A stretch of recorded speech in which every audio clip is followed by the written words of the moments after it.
So, Kev, it's been a bit. Have you been, bud? You don't want to know the answer to that? I don't think anyone wants to know the answer to that from either of us. Happy belated birthday. Hey, thank you. You're geriatric now, right? Is that the classification for you? I'm not gonna. I was thinking about it. There's not going to be another birthday that I'm not going to be kind of sad about when I think about the actual age that I am until I turn 41. I think. By 41.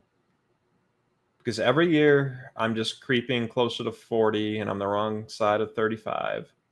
So every year I'll be creeping closer to 40, and when I turn 40, I'm going to want to. I mean, Not be 40 anymore. No offense to people that are 40, but Jesus, how do you live with yourselves? But then once I'm 41, I'll just be like, well, I was just fucking 40. Like, this isn't much worse.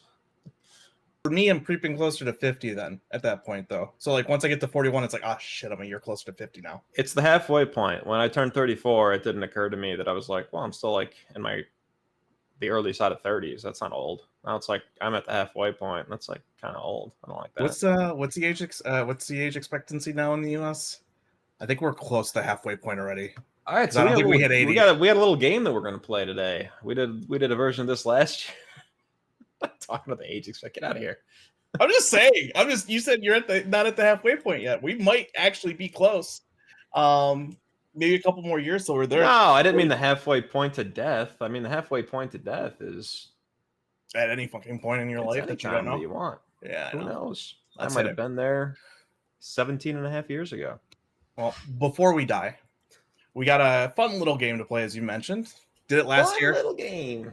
It's a fantasy draft, but not a fantasy draft like it's a Madden fantasy draft, as in completely redo your roster from scratch with every single player in the NFL available. Except this time we're going to do a twist because we don't want to do the same thing as last year. It'll probably be very close to that if we did it again. Yeah. This year we're restricting it to the last 5 NFL drafts, so that it's not any player that's available, but any player drafted from 2021 to 2025. And yes, we are including the 2025 NFL drafts, even though they have not played yet. Yeah. So, the rules, I mean, not a ton of rules. You got to have your 22 starters, whatever your base package is going to be in both offense and defense, and 3 wild cards. We could basically use those however you want. It would be a good idea to use those to make your team better. But there's other things you could do with them. You might want to be like multiple and have 11 personnel and 12 personnel, right? You might want to. Sure, but so I'll point out. So there's a little bit of strategy here. Each of us only needs 1 quarterback. So if one of us drafts a quarterback early, then the other one could theoretically wait until the very end to draft their quarterback. Yeah, but then you also have to think about what quarterbacks are available since 2021. Sure, I'm giving an example. So you took Patrick Mahomes very early last draft, and I took a very long time to eventually take Josh Allen. Mm-hmm. Not very, very early, but you took him pretty early. I took a really long time to eventually draft Josh Allen. I believe Fred Warner was the first pick because at linebacker, it's like, what the hell else? No, nobody said who was the first pick. I said you took Patrick Mahomes pretty early, and I therefore was able to wait a really long time to take Josh Allen. Now, these 3 wildcard slots could also be used to screw the other person over if you felt the need to, and stick me with, well, theoretically, the 5th best quarterback available to me. But I don't think we're going to go that hard. Might have some gamesmanship at some point. Potentially. What else I want to say? So, again, the last 5 years of players drafted, and I've lost my train of thought because my brain is all over the place. We are also capping the minimum amount you can take. You have to take 3 players from every single draft class. So there's a minimum that must come out of every draft class, and yes, that includes 2025, as well as a maximum, because there is a single draft class in here, and we'll get into it in a second, that is absolutely stacked. And we want to ensure that we do not take more than 8 players from any individual draft class. Yeah, at least 3, no more than 8. If there is, once we hit that limit, there might be a player that's great from that draft class that's better than any other player from any other draft class. at a position, but we may not be able to take them because we hit that limit. I don't know if we will. We'll find out. I don't think one draft class has 16 guys throughout any set of positions that will make it difficult to do. Oh, if not for this rule, I think I would have mostly 2021 players on my team. But I would agree, but we'll I feel like we'll see. I want to hope that that's not the case because that draft class was so good. How many blue chippers do you think came out of 2021? Just alone, because the first 16 and all the non-quarterbacks essentially in the first half of that first round are fantastic. There's got to be at least 8 to 10. Yeah, I was gonna say up to the 16th pick at least. You're just getting boom, stud. Yeah. Now, there's a couple whiffs here and there, but I mean, there's also I would say five no doubt Hall of Famers already. Yeah. As long as the rest of their career is not horrible. And then as Bears fans, I'm gonna throw this out there since we are talking about that draft class that I was mentioning, the 2021, as you said. It sucks looking back at it. We were talking about this earlier as we were doing prep. Looking back at it and remembering how happy we were coming out of that draft class, getting Justin Fields and Jenkins, trading up for both, right? So having to always use a lot of draft capital for guys that we're screw it, yeah, sure, let's do this. This is awesome. And then you look back at all of the players that came out of that draft class and what we came out with at the end of the day. It's man, shit. I mean, if we would have just stayed there, we would have gotten Christian Darrisaw. But here's the thing: butterfly effect being what it is. We feel okay about where we are right now. We'll get into that on future pods. We're just dipping our toe back into the NFL landscape for this one, right? Yep. So just wanted to throw that one out there because that one hurt. I mean, both of us were just over the moon because but you learn a little bit more about quarterback evaluation every year, and I will say, never a big fan of trading up in the draft that year for some reason. Well, obviously for quarterback, that's an exception. But when we moved up for Jenkins, I don't know why I made the excuse for it. I think obviously the medical. Your initial reaction, I do remember your initial reaction was not thrilled. Was it? Because I feel like I ended up convincing myself that I was happy. I don't remember the initial reaction, but eventually I was super happy, regardless of where I was at before. You tend to be able to convince yourself that what the Bears did was good, but yeah, your initial reaction was not great. I need to just stick with my initial reactions typically with the Bears because I do that. All right, heads or tails? Let's get this started. Tails. And it is heads. All right, do I want the first pick? Man, I was hoping that you would win because I'm not ready to even think about who I'd want to take right away. I will say last year I came out of the draft looking at my team being like, well, I clearly won this thing. And then I showed it to a few people. I felt so good about mine. A couple people, 1 or 2 people weighed in. Nobody's interacting on Blue Sky. But a couple people weighed in. Everybody just unanimously seemed to agree that Adam's team was a little bit better. So yeah, I loved my team. I had the same feeling coming out of it. I think your sister also said my sister is the one that really sticks with me. She says you won, and that still hurts. Did I change my strategy up? No, not really. Okay, so I'm gonna go ahead and I'm gonna take the first pick because obviously there's really. Are we doing snake? Let me ask you this. I don't remember if we did. No, let's just go down the list. 1, 2, 3, 4. It's too complicated. Yeah. So bounce back and forth instead of getting back to back. Yeah. Okay. So in which case I'm going to take the first pick because at that point, what the hell is the point of taking the second? And with the first pick of the 2025 Madden style fantasy draft, I am going to go ahead and take. Man, this is a lot harder than I thought it would be because. Now, it would have been possibly advisable to Jalen Carter. He's just, in my opinion, it's hard because I feel like there's a lot of DI that we could take. Right? I think he's the only one here who's currently a like a Pro Bowl caliber DI. Yeah.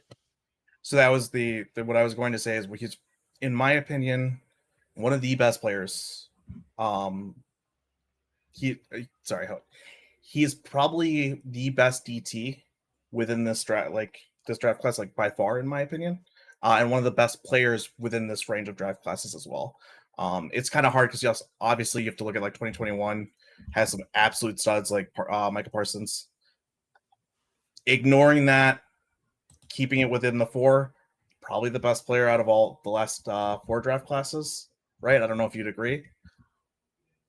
And probably. I want that kind of impact. I probably do not agree, but I'm looking down my little list here. Since 2024, no, I don't agree. Or since 2021, I do not agree, but no, not since sorry, to 2022, because 2021 is stacked. Oh, since 23, yeah, there's only 1 or 2 guys that have an argument. Oh, all right, so that's my pick. Probably not the best first pick, but I was not prepared for this, so we're gonna go ahead and eat crow there. Go ahead. So I am going to change up my strategy versus last time because I have a guy that I think it is kind of like what you just did. And, I think you did the best job of finding just now. I think you did the best job that you could have of finding the most impact at a position that dies up pretty quickly. Mm-hmm. But I'm not going to do that. I'm going to take the best guy. I don't know about best guy, period, but close enough. I'm taking Micah Parsons because low-key, probably the best guy. I mean, Edge is good, but if you have the 4th best Edge, I am definitely happy that I have Micah Parsons and you don't, because the 4th best Edge does not hold a candle to Micah Parsons. Nope. The next 2 do not hold a candle to Micah Parsons. It's just not even close. So I'm taking the true super duper star that I can get here, and hoping that the other guy I was considering you let fall to me next. So I do think he's the best player, probably out of the best, even with quarterbacks, probably best player to come out of the last 5 draft classes easily. Now that said, I think there's a player that can eventually have the same impact as him at edge, who I was between. Eventually. Can I ask you? Not the same. I should say 85, 90% of the way there. Can I ask you really quickly? Mm-hmm. We all know sack numbers don't matter. The person that you're thinking of, if you had a guess, and there are no wrong answers because my guess would have been way off. How many sacks did the man that you're thinking of have last season? I looked at it, so I can't. It's not double digits. It's 4.5. Oh, then we're thinking of 2 different people. Was he a rookie last year? Yes, I believe so. It's 8 according to PFF. We're talking about Jared Verse because I'm taking him right now, right? Are we both talking about Jared Verse or no? Yeah. He had 4.5. He had 4.5 sacks last year. Oh wait, that's pressure. No, that's sacks. He has 8. According to PFF, he has 8. I don't know what to say. Oh, well then PFF credited. So kind of silly, but PFF awards a full sack for every half sack, and that probably is how it should work. Oh, but they also, I didn't realize that the sliding scale tends to. Yes. So I saw Jared Verse there as everybody. Because there's another there are 2 other edges I would be very happy walking away from with this draft from. Micah Parsons definitely has. There is a gap. It is definitely Micah Parsons and then anybody else, right? But I do think that tier 2 after that gap is pretty deep and pretty decent. Not deep, I shouldn't say. Actually, I think it's enough to fill our rosters, and then from there it gets a little shaky, in my opinion. I don't know about you. If you had to, how many players are in your tier 1 and tier 2 altogether at edge? I think there are 3 more guys who are clearly. Okay, so you have 1 more than me then. Amongst the top 10 edges in the NFL right now. Okay. I might be missing somebody as well. So I've got Jared Verse and Jalen Carter. We've got the front going. You got Micah Parsons and your second pick. What are you thinking? No, we're not snaking. You're up. No, I just took Jared Verse. I've done 2. You took Jared Verse? Yeah. I was saying that I was going to take Jared Verse. You had asked me who I was thinking of. And I'm like, I'm going to take that player. It's Jared Verse. Well, let me add that. I am going to go with. I feel like this is going to make my team look less impressive. So I implore anybody to really, truly appreciate how good of a football player this man is. Mm-hmm. And I'm going to take Brock Bowers. It's a good one, but I have another tight end that I really want. Yeah, Trey McBride. He's not even close to as good as Brock Bowers. That's rookie year Brock Bowers. No, Rookie's not supposed to do that. Stop. I would have to disagree in one reason. Brock Bowers is a great receiving tight end. Brock Bowers is not. Trey McBride is going to give you a little bit more of that Kittle aspect of being able to get in there and block and being an all-around tight end while still giving you damn good receiving numbers.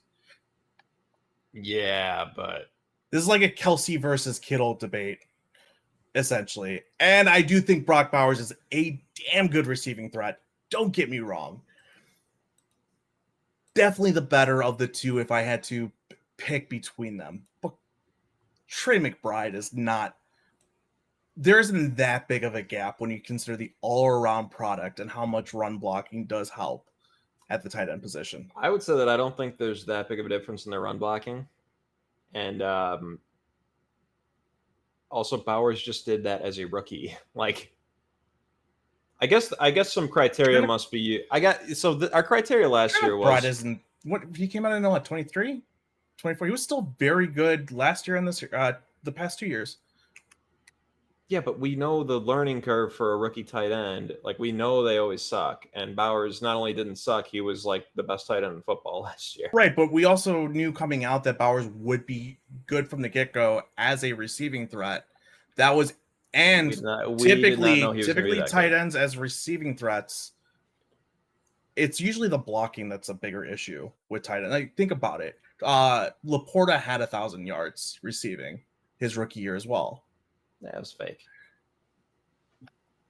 I'm just saying, it's typically because of the run blocking and all the nuances there that wide receiver or tight ends take a while to get better. I'm going to take Trey McBride on your ass if you keep arguing this. So why don't you? I'm just trying to cope, okay? Give me a second and let me cope. Because you could take another tight end, I am going to take Trey McBride right away because I don't feel as good about the drop-off, yes, with Laporta. I'm dictating terms here with this. Yeah, I hate that you are. You've done it with the past 2 picks. I mean, Edge was going to be next anyway. I probably should have started off with Micah Parsons on. I'm looking back at it. It's hard because the drop off at both I feel like can be pretty big. And I do think that Jalen Carter is going to continue to separate from the rest of the DTs, but the DT class is still DT classes have been pretty good recently versus the edge classes. Cool. So I'm taking Trey McBride. I want to pause this real quick. We're going through these picks pretty fast. Anybody that we want to talk about really quickly? Because I did want to kind of comment on Jared Verse a good bit. Yeah, well, I guess my wife's sake, I do want to bring up in 2 hours, we're going to find out a lot about whether Ace and Shelley are going to win Love Island or are Pepe and Iris dark horses.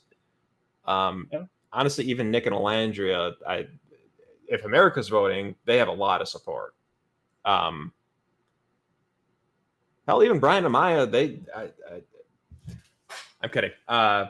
We do have a hard cap because in 2 hours, let's get off the Love Island. Wants to watch that. I don't like Love Island. I gotta say, I don't get what everybody's saying in Love Island. That's any players we want to talk about. I was just gonna really quickly say, my wife says that this year's US season sucks, and she's like excited for it to end. UK, I heard is really good. I don't watch that shit. I can't do prep. Sarah has brain rot TV.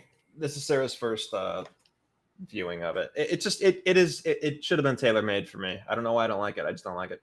That said, I do think it would probably be worth drilling down a little bit more into the McBride-Bowers conversation. I just don't think that is very good podcasting, so I think we should just move on. I want to quickly talk about Jared first, though, and why I would take him over a couple of the other guys. He was dominant last year. So the issue with the Rams defense was they were in the least amount of 3rd and long situations. They were in the least amount of obvious passing situations. They didn't have a lot of times to pin their ear back, which is why his sack numbers were so low.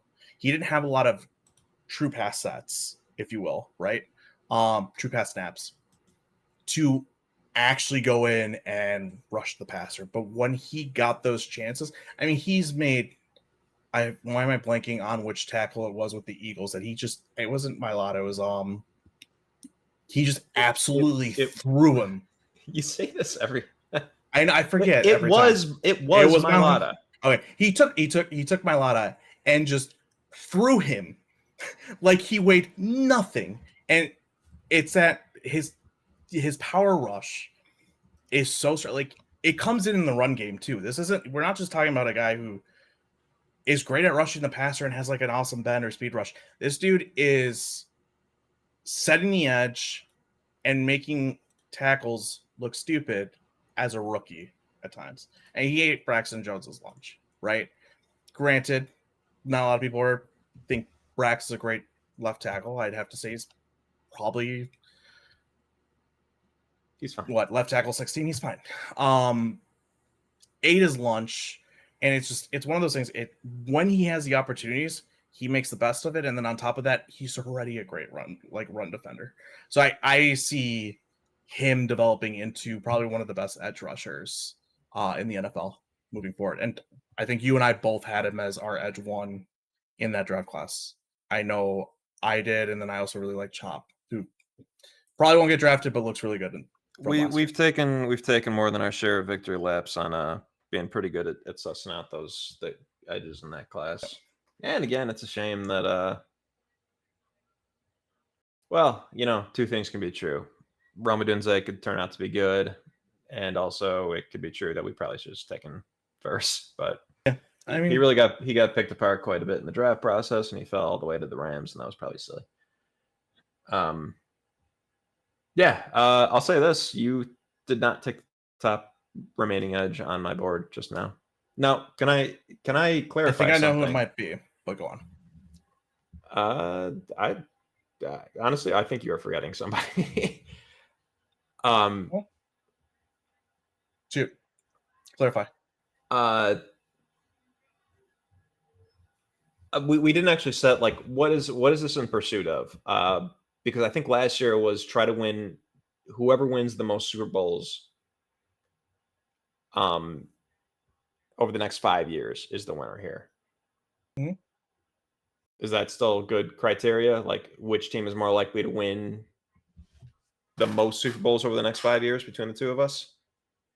I'll say this: it's either got to be that, or who would win head to head 10 out of 10, like out of 10 times who would win the most games head to head, right? Like, yeah, that does change it up, because then I'm concerned about playing you versus playing. Right. I thought that's what we did last time, was the head to head matchup. Let's do head to head, but they're also you have to build a team that could beat other. You have to get there. Let's assume you're not building a team specifically to win against each other. Build the best team to win the Super Bowls. Fair. You know what? But odds has to be a Super Bowl, because if we're able to beat each other, you're Super Bowl worthy. I feel right. Odds are we're getting there anyway. Yeah. But let's make sure we can get there, and then who's going to beat each other in the Super Bowl? It's like build a team better dynamic. You want to make sure you're built to beat each other, because you're going to be there anyway. Exactly.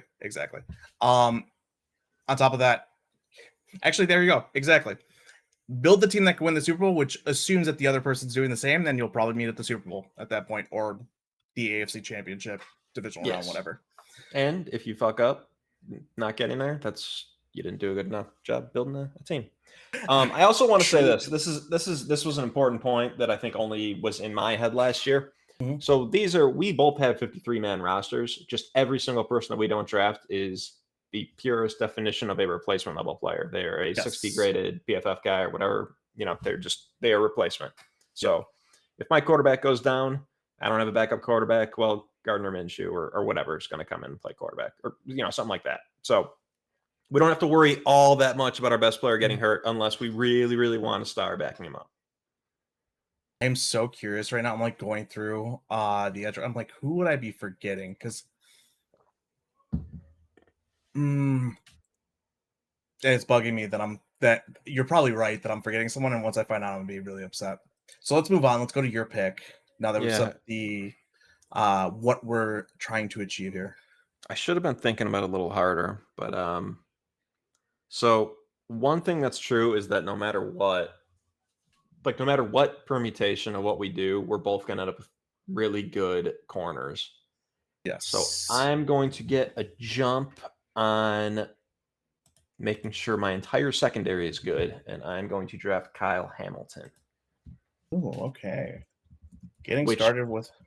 I believe I basically did the same thing last year when I did not have to limit myself. I don't actually know, because I know a few say, oh god, we've had really damn good DBs come out. So that's really quickly the DB classes of the past like 4 or 5 drafts have been fantastic, especially at corner. Safety, I might be a little upset that you're able to get Kyle Hamilton. Now I'm trying to think through where that, because the other thing too is like I'm thinking Kyle Hamilton as like your Swiss Army knife, and it depends on how you define some of these nickel corners too, because some of them feel like they're getting played at like a safety setup essentially. Oh, can I say this? What? So last year we had to we named our offensive, basically our offensive and defensive play caller after the fact. I said we do the same thing, but they must have been hired in the last 5 years, just since 2021. Oh, that's fair. We're including head coaches as offensive play callers, or no? Yeah, like so McVay is not eligible for this, but you could choose McVay and he's obviously going to call your offense. But it's like you could have Mike McDonald call your defense, because I assume he first became a defensive coordinator in 2022 or so. Oh, we're doing when they first became the coordinator in the last, or when they got hired last time, because then that changes. Name your head. And if you get the head coach, I'm trying to think of what makes sense. They have to have done the role that you're putting them. They have to have been named to the role you're putting them in the last 5 years. Cool. So if I do Ben Johnson as my head coach, I can't then also do a defensive coordinator that hasn't been named to that role within, like, if they're a head coach right now, for instance, I can't also pick them to be my defensive coordinator, because if they've been a head coach for the past like 4 years, because they haven't been a defensive coordinator hired as a defensive coordinator in the last 4 years. Is that what you're saying? I think it would be better if you name a head coach who's going to be a play caller, you cannot pick another play caller that's a head coach for the other side. So if I take Ben Johnson, I can't take Mike McDonald. They have to be a defensive coordinator who became one in the last 5 years.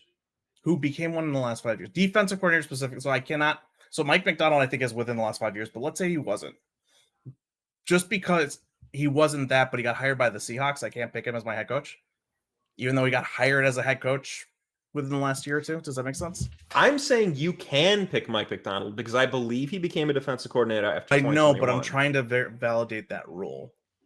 And what I'm now agreeing to, because I believe this is what you're asking for, is Mike McDonald would therefore be ineligible because he's also now an offense or a head coach. So now what I'm pivoting to is you have to hire them for the role that they're in right now. If you take Ben Johnson, you have to hire a defensive coordinator who has become a defensive coordinator in the last 5 years. Can we just make it easy instead of that? How about if you take a head coach, let me say it like this. You have to take a guy who is currently in that position. So if I take Mike McDonald I cannot take Mike McDonald as my defensive coordinator. I have to take him as my head coach to have him as my DC play caller. How's that? Yeah. That's simple. Simpler. Yeah. And then you have to take an offensive coordinator who became an offensive coordinator in the last 5 years. Yep. And I still could take a DC and just be like, screw it. The reason this occurred to me is now that I have Kyle Hamilton, I'm thinking I'm not too concerned about the Swiss Army knife aspect, especially with my safeties in general. I don't really care. But I'll hire Mike McDonald. Well, I'll figure him out, but maybe I won't. I think we'll probably get in a cat fight over Mike McDonald. No, I don't know if I would take him over the offensive head coaches that are like I'm not walking away with Mike McDonald when I could probably figure out feel fine taking like a Fangio. Even though I love Mike McDonald, I think is easily the best defensive play caller. Okay. I gotta stress this. This is so boring. You cannot have Vic Fangio because he became a defensive coordinator. I hate that. Like 20 ago. 2012. I don't like the fact that it's the first time they became a DC. Because there's not a lot of defensive coordinators then that have gotten hired for the first time. I feel like defensive coaches are recycled like crazy. I don't know, man. I don't really want to back down from this one because I think it sticks with the theme that we're doing. But if you want to push back, then let's do everybody. Let's wait till we get to coaches, and when I try to make a move, and we'll talk about it from there. I don't want to continue to harp on these rules. I'm going to agree with your rules for now, but let's see how hard it is to figure something out. Because then you might be right. Because there are some offensive coordinators I'd rather pick, and now I'm worried that I'm going to lose the one DC that I would want within the last because I don't think there are a lot. Okay, so you took Kyle Hamilton, and I have not been thinking about anything since we got into that a little bit of a long pause from the drafts. And I am going to go ahead and say I feel like I need to take a linebacker because there aren't a lot of linebackers. But I also feel like we talked about it beforehand. We're not making a lot of inside linebackers. I feel like we're also not generating a lot of edge talent in the last 5, as we've already talked about. We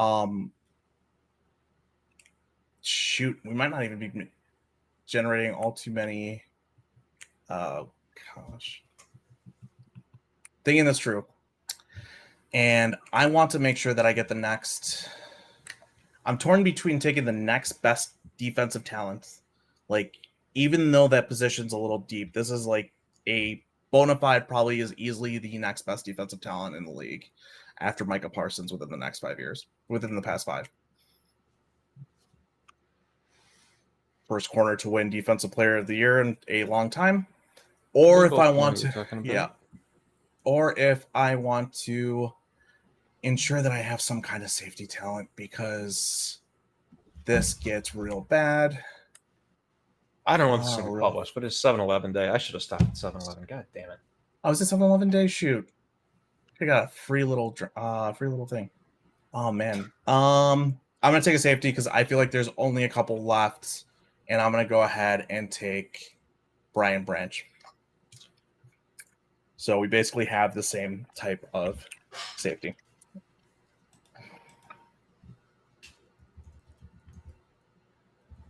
I stay dictating terms. Yeah, and I don't like that you are. Although I don't know why you would take both. That would be. Kyle Hamilton can also play. They both could probably cover. They both cover well. You could play some serious man if you get with the corners that we could pick.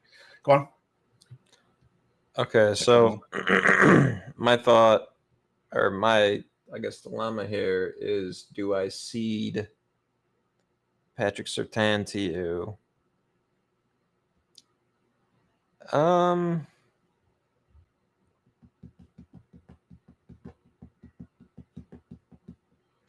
That's tough. I might take my damn time to take him just because of how good the corner classes are. Well, I mean, surely you can. I know. You can pivot, but you said the man's name. But I mean, I'm not comfortable saying he's even necessarily the best corner in this exercise. I think I would say it, but I think you'd only have to go back 1 year to say something else, personally. I'm going to go with Kirby Joseph. Now I have my bona fide free safety. Yep, that was about to. Kyle's going to play real close to that line.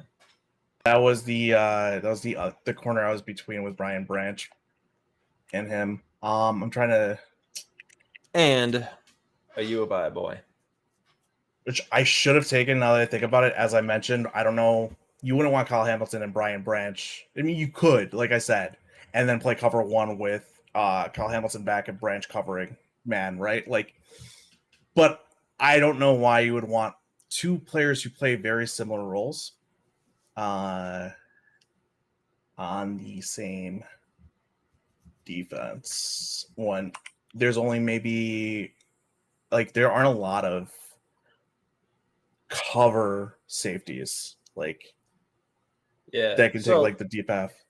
So I'll say this. So you reminded that on PFF you could just sort by draft year, and Kirby was always my number 2, but I didn't realize this. So last year the second highest graded safety, Kyle Hamilton.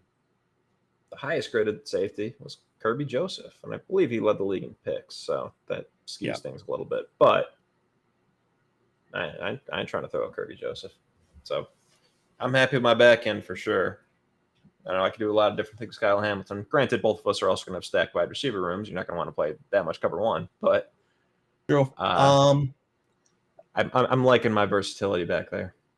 Yeah, I'm torn on who I would take, and I don't have to. I'm not going to take a free safety because I don't see you taking another safety for any reason whatsoever. I could see you taking several corners instead, but I might have to think this through.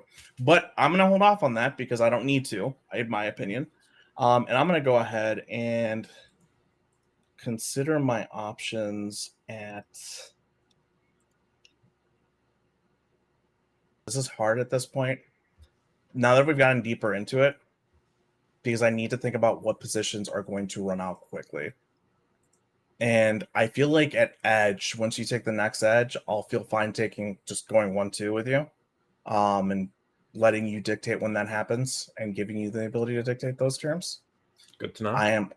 Yeah, go ahead. I'm trying to think through how I feel at both defensive tackle and screwing you out of the top 2. If you take the other my top defensive tackle, I mean, I guess we're both sorting the same sheet. Well, I've got a pivot at least, so I don't know. Right. I mean, we're sorting the same sheet, but I feel like we both know it's hard because I feel like I could have a few pivots too. Yeah, I'm not going to do it because there's a couple guys I feel comfortable there with at that point. There's a couple centers I'm fine with. Tackles I know. The issue with tackles there's if you think about it like the first round picks, there are some run away with it better tackles in the first round versus all the other people who were picked in like the top 50. But then you look at some of the back half of the draft, I feel comfortable. But you know what? No, I'm going to go ahead and do it. I'm going to go ahead and take.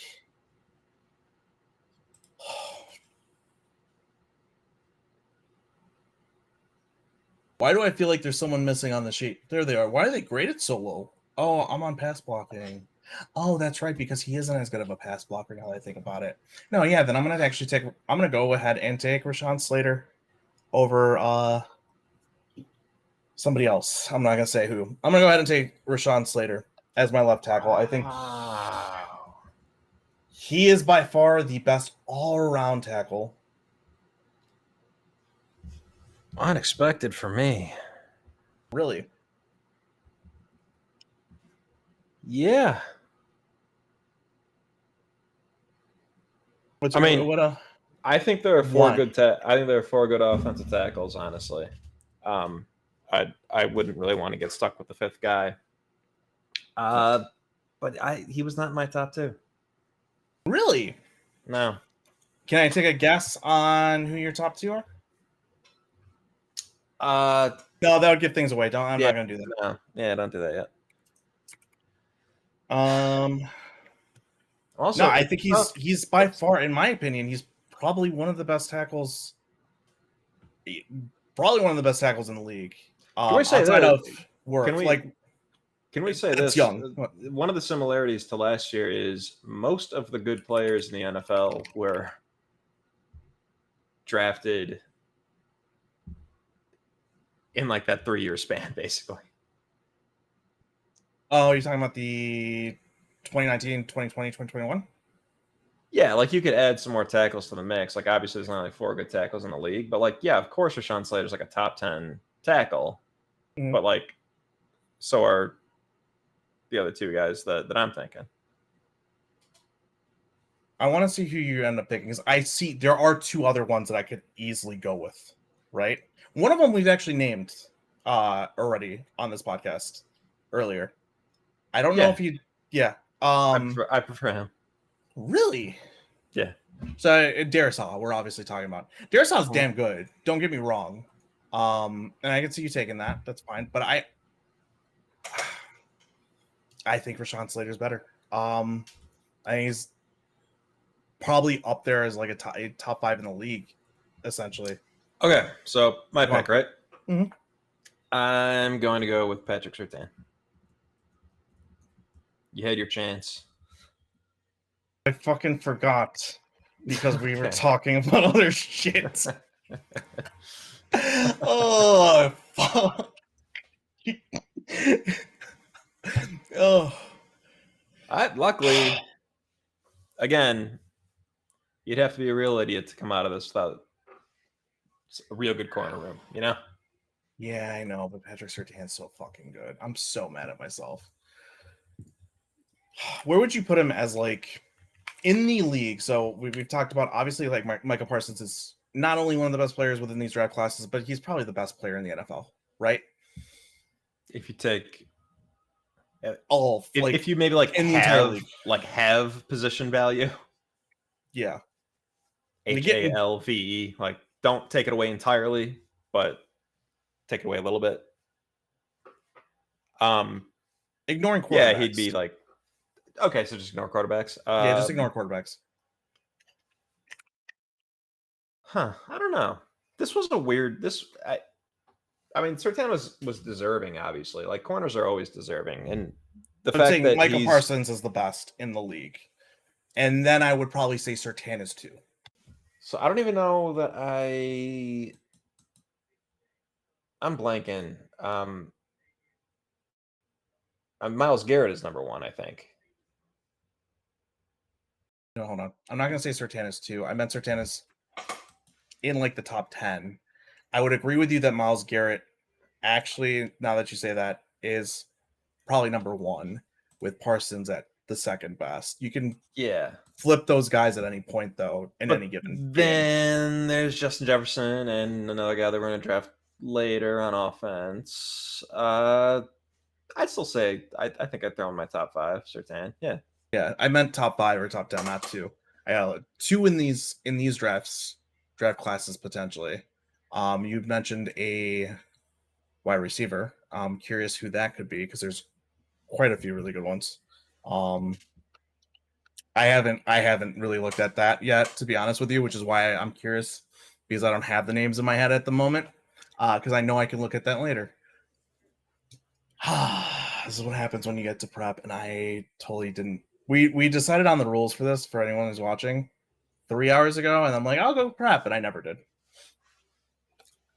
Because depending on how before this, I think we talked about just doing a cap as the twist instead. So I don't want people thinking that I just sat there and did. I had all the time in the world to prep for this one. I had enough time, but I didn't do it. All right. So you took the first corner. I want to think about this real quick. And make sure that you don't sit there and make me like screw me on corners. I'm curious who your corner 2 is because there's a few really freaking good ones. I'll give it away a little bit. I don't care about whatever the hell happened last year. I know who corner 2 is. This is coming from somebody who it's not Derek Stingley. And this is coming from somebody who liked Derek Stingley much more than I liked this man in this draft class. But yeah, I have my 2 and my 3, and I think you're talking about Christian Gonzalez, aren't you? No, because really. So Derek Stingley's my next one. This is where sorting by PFF is doing you a disservice. Is doing me a disservice. He had a bad year. No, he didn't have a bad year. He just wasn't the number one cornerback for the first time in a couple years. Oh shit, you're right. Holy crap! This is where I wish I had. Yeah, it's Sauce. Yes. Yeah. Holy shit. Wow. Yeah, that's because the Jets were. Yes. And you know what? Is there enough of a gap between him and Stingley, and the next person for me to make sure that I want to get one of them? Which would be my next outside corner would probably be Christian Gonzalez out of these guys, in my opinion. With the limited snaps that he's had is the issue there. God, I wish he'd stay healthy. And I didn't really like Christian Gonzalez all that much coming out. I thought he was more of a ball of clay than he ended up being, but he was just good right away. Yeah. I think there is enough of a gap between those two and whoever would come next. I'm going to go ahead and let you dictate terms one last time, and I'm going to take Saucy. Yeah, I feel like people are down on him, but like he wasn't even bad, and like no, that's why I say like I'm not even willing to grant that Surtain is necessarily the best corner in football because like I think we're all forgetting a little too much about Sauce. Yeah, that's fair, and that's actually I want to go back and talk about with Sauce being or with Surtain being a top 5 guy. I would say that Sauce Gardner's probably up there too. Like I would flip them to at any given year, right? I just think the Jets were it was just a poorly run franchise. It's just a poorly run franchise to set them up. That defense was not as good as it typically was. Ulbrich becoming the head coach and Saleh out, which that's not really good for anybody. Yep. So yeah, go ahead and take Sauce Gardner, and your pick is up. All right, I'm going to continue with just take the best talent on the board, in my opinion, and worry about some of the other stuff later. And I'm going to make sure that my number one receiver is Ja'Marr Chase. Oh yeah, that's easy. That's an easy top receiver. I mean, right now I would say it's J. Jeff and then him. Some people would argue that he could be out of J. Jeff. I would have to disagree pretty strongly. Yeah, but you can let CD in on the party. Yeah. CD's great. What draft class was he again? Was he CD? No, Ja'Marr Chase. So he get in there. 2020, I think. Does that count? Because we're going back to 2025, 2024, 2023, 2022, 2021. I thought we were just talking about best receivers in the league. Oh no, Ja'Marr Chase though, you drafted him, right? Does that if he's 2020? No, Ja'Marr Chase is 2021. That's what okay. Thank you. That's what I was asking. He was the same draft class as the quarterbacks. The massive quarterback draft. I was asking for that just so I can get it real quick. I don't know where the hell with the PFF list. I don't have the draft class year on here, so I don't have a quick way to double check if I'm forgetting. And sometimes those later draft classes right now are blurring in my head. Yeah. Well, so far you've only taken one from 2021. You've taken two from 22 and 23. You've taken one from 24. Yes, and I'm going to go ahead and I want to quickly talk about Ja'Marr Chase for me real quick. Like compare him just to screw it. Yeah, better question. Talk about Surtain and Sauce Gardner a little bit more for me real fast while I take a quick look at something. Yeah, well, here's the problem with you asking me to fill airtime with such things is I have not really been paying much attention to football, and I kind of forget who even the fourth best receiver in the NFL is besides CD, Chase, and what's his face. I do. I'm just going to say this. I think that Surtain, it's well deserved to go to a corner. I think he just won because there was no standout edge for once, and the Broncos had a really good defense. But it's not like he. I don't know. Like he. I would agree with you that there was no standout edge, which is why I was able to go to a corner. I would also say that Sauce the year before probably played just as well as Surtain did this year. Even Sauce as a rookie played just as well 2 years ago. And I will give it to Surtain because unlike Sauce, he has never dipped. If we're just talking PFF ratings, which like typically not super fair to corners and also very volatile. Yep. And if you could stay at the top, you were elite. And Surtain has stayed at the top. So he deserves his flowers for sure. It just felt like a by default kind of win for him. Whereas, yeah, with Sauce, he's never come close because usually there is an edge with like 16 sacks, and it's usually the year Garrett before TJ Watt or whatever. I was gonna say the year before I mentioned that Sauce probably played as well as Surtain did 2 years ago as Surtain did this year. But that year you had Parsons, Garrett, some people will say TJ Watt, all having insane seasons and being like a three-way flip for like who should deserve it. Yeah, and when you say some people say TJ Watt, you mean most white people and Steelers fans. Yes. And gonna be real here, it was between Parsons and Garrett to me, no doubt. He did not. He had a great season, but he was not as deserving. People forget that his run defense isn't that great, and in comparison to the other two, his run defense is not as good. Garrett's just an absolute beast all around. Yeah. Also, and that's also considering the fact that they're better pass rushers on a down-to-down basis and get more pressures, like on top of the sacks.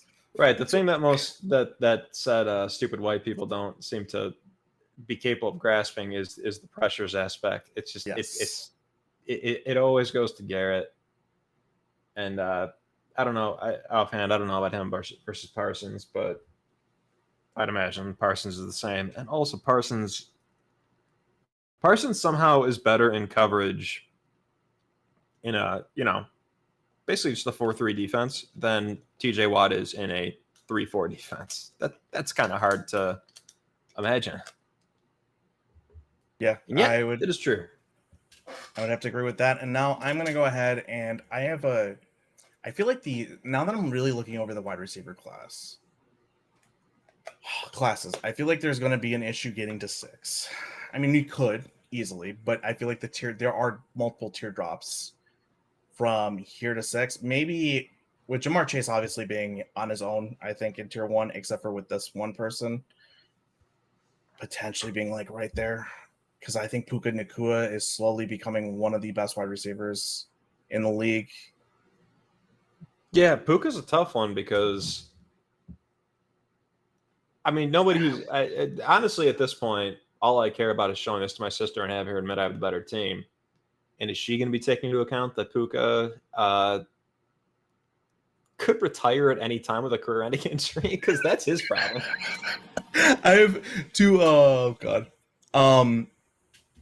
I was gonna say Rashad Slater's also had a little bit of an injury history, right? Too. So like I'm gonna be doubling up on that. I wonder if I could make an all IR team, but I'm gonna go ahead and take him because I do think there are a couple other wide receivers that I think are like, oh, man, there's one that there are two that I know both of us are probably salivating at to make sure that we have on our rosters, but not as our first picks. I'm going to go ahead and I'm going to take Puka Nacua. I'm going to let you continue to dictate terms here. I hate that I'm letting you do this so long. Yeah, so now it is worth mentioning that if you do not want to draft another player from 2023, you do not have to. Wait. I would have thought that'd be the first draft class to hit the minimum. Well, I think maybe I'm making a mistake by going too hard in 2021. But a part of it is I wait, think 2021 hit. There's positional scarcity going on. But also there is draft class scarcity, where you do want to make sure that if you're going to draft somebody from these more recent classes without the history of results or just even the highs that have been reached by these other guys, you want to make sure you do it sooner than later. So, which is part of the reason why I went with Carter too before Parsons, because I don't know how many players I'm going to be going to in that 2023 class. Beyond what I've already taken. So I'm just gonna hurry up and make a pick here while we talk about the 2023 class. I'm gonna make my first 2023 selection, and I was not planning on doing it this early, but I don't even know that I like it. But among the options, there are warts on all of them, but I have Jamar Chase and Brock Bowers, and there's only one guy I truly, truly trust to get them the ball, and it is going to be CJ Stroud. This was not necessarily what my plan was going in, and now I've allowed myself to stop dictating terms, but that was accidental. To be fair, I just wanted to. I was going to say, I just wanted to make sure that I went to draft classes that I'm not as happy with, which I think the past. No, it's got nothing to do with it. It's after I took Chase, I'm looking at my other options. I'll just say the other options. The top two options are Trevor Lawrence, who again does not really pop on paper. That's a problem. First of all, I think Trevor Lawrence is every bit as good as Stroud, but the tiebreaker is I can use a 23 on Stroud and I can save a 21 by not taking Lawrence. The thing I was intending to do all along is just go a little more kind of run heavy and just take Jaden Daniels. That's what I thought you were going to do at quarterback. So when I said there were two quarterbacks that I liked, CJ Stroud wasn't on my top. I'm also, just really quick, I'm realizing I'm also probably going to get my next one or two favorite receivers. So I'm just going to I'm just going to go with the pocket passer that I trust the most here. Okay. So I should revise what I said. CJ Stroud is definitely the best quarterback passing wise out of these draft classes. Jaden Daniels probably has an argument to be made of being the best out of these draft classes all around. Right. I thought you would have been fine losing him for somebody else. And I am shocked as a pocket passer, not just so like. Oh, I'm not, man. I love Drake May, but I'm not going that far yet. Really? No, Brock Purdy would have been my fourth guy that I would have taken. Serious? Okay. Yeah, that's fair. I'm just I can't. So like clearly May is good. May was awesome. His situation was absolute ass, and he was still good. He had no receivers and no offensive But I think so. Bears fans like to be like, why do people talk about Drake May better than they talk about Caleb? Because the situation that Caleb had, granted, coaching aside, the coaching was better for Drake May. But Drake May made an absolutely terrible situation look decent. One that made why am I forgetting who their veteran was beforehand? Teddy Bridgewater. One that made did I do it again? I thought it was. We don't have to say what it is. Jacoby Brissett. Was it Brissett? No, see, I actually did think it was Bridgewater. I want to throw that out there, but you're right. It was Brissett because Brissett came back to the Patriots. For some reason, all right, I actually thought it was Bridgewater because I was going to say Bridgewater is a good when he has a decent pocket, he can be a very good quarterback. I would say Brissett, it does not have that. That's where my thought was going. Right. That's where my thought. I think because like Teddy Two Gloves with a decent pocket is a perfectly fine backup that can get things done. Teddy Two Gloves was busy winning a high school state championship last year. Was he? Recall. That's right. Then he had a cameo when Jared Goff got hurt in the loss to the commies in the playoffs. Now, Brissett looked absolutely unplayable behind that, but that was also because the situation was god awful. Yeah. And that is why Drake May, in my mind, like, you have to give him a handicap on that. where he took that absolutely disgusting situation and made it viable. Yeah, That's insane. I guess in my mind, that's insane. The difference. That's like CJ Stroud 2 years ago. The difference is more so, I guess, the certainty of it. Like, I know what Stroud's issues were last year, and it was the offense. But it was certainly partially his fault. But I'm certain, based on what he's shown, that he can be, not all pro level because the bar is so high, but you know what I mean. Whereas Drake May, I think that'll happen. I guess let's see him. Let's see if Josh McDaniels can ruin him, for example. Like, I don't know. There's different ways that this can go. And frankly, again, I want this to look okay on paper. It's important to me this looks good on paper. And to be clear, I would agree with you that there probably shouldn't be a competition in my mind between CJ Stroud and Drake May. I think I am holding, and to be clear, I was very high on CJ Stroud coming out and defended him coming out in comparison to most. But I was so high on Drake May that I think some of my draft bias there is, oh my God, he's able to do this in this situation. I can't wait to see what the hell happens there. To be fair to CJ Stroud, his situation wasn't exactly great. Better wide receivers.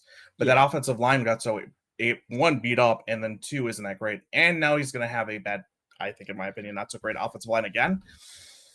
Yeah. But he still does quite a bit. I think the reason why CJ Stroud, in my mind, soured a little bit is because Bryce Young started to outplay him towards the end of the year. And that's sort of unfair to Stroud, considering the situation around him towards the end of the year. So then Stroud went and won a playoff game as an underdog. So and still played very well. Considering the floor throughout this man's career is at least one playoff win. Who's to say what the ceiling is? So it's like, and I should be clear, like his performances were still very good considering the situation as well. So what I'm saying about Drake May should also reflect on CJ Stroud, considering the down year in quotations, right? This applies to Caleb. This applies to Justin Fields. It does apply to CJ Stroud. You could have the worst offensive line in the world. Stop taking all those sacks. There was games where I was watching CJ Stroud, and I was certainly like, this is the reason this offense is not working the way that it did last year, is that the offensive line is doing so poorly. However, the reason this is being made so much worse is that the quarterback will not do literally any of the preferable results to taking a sack. That is true. Which is interesting. Again, Stroud has established such a high floor, basically. And, I do want to say, and I think I'm going to double check this real quick on his pressure to sack last year. It was a lot better last year.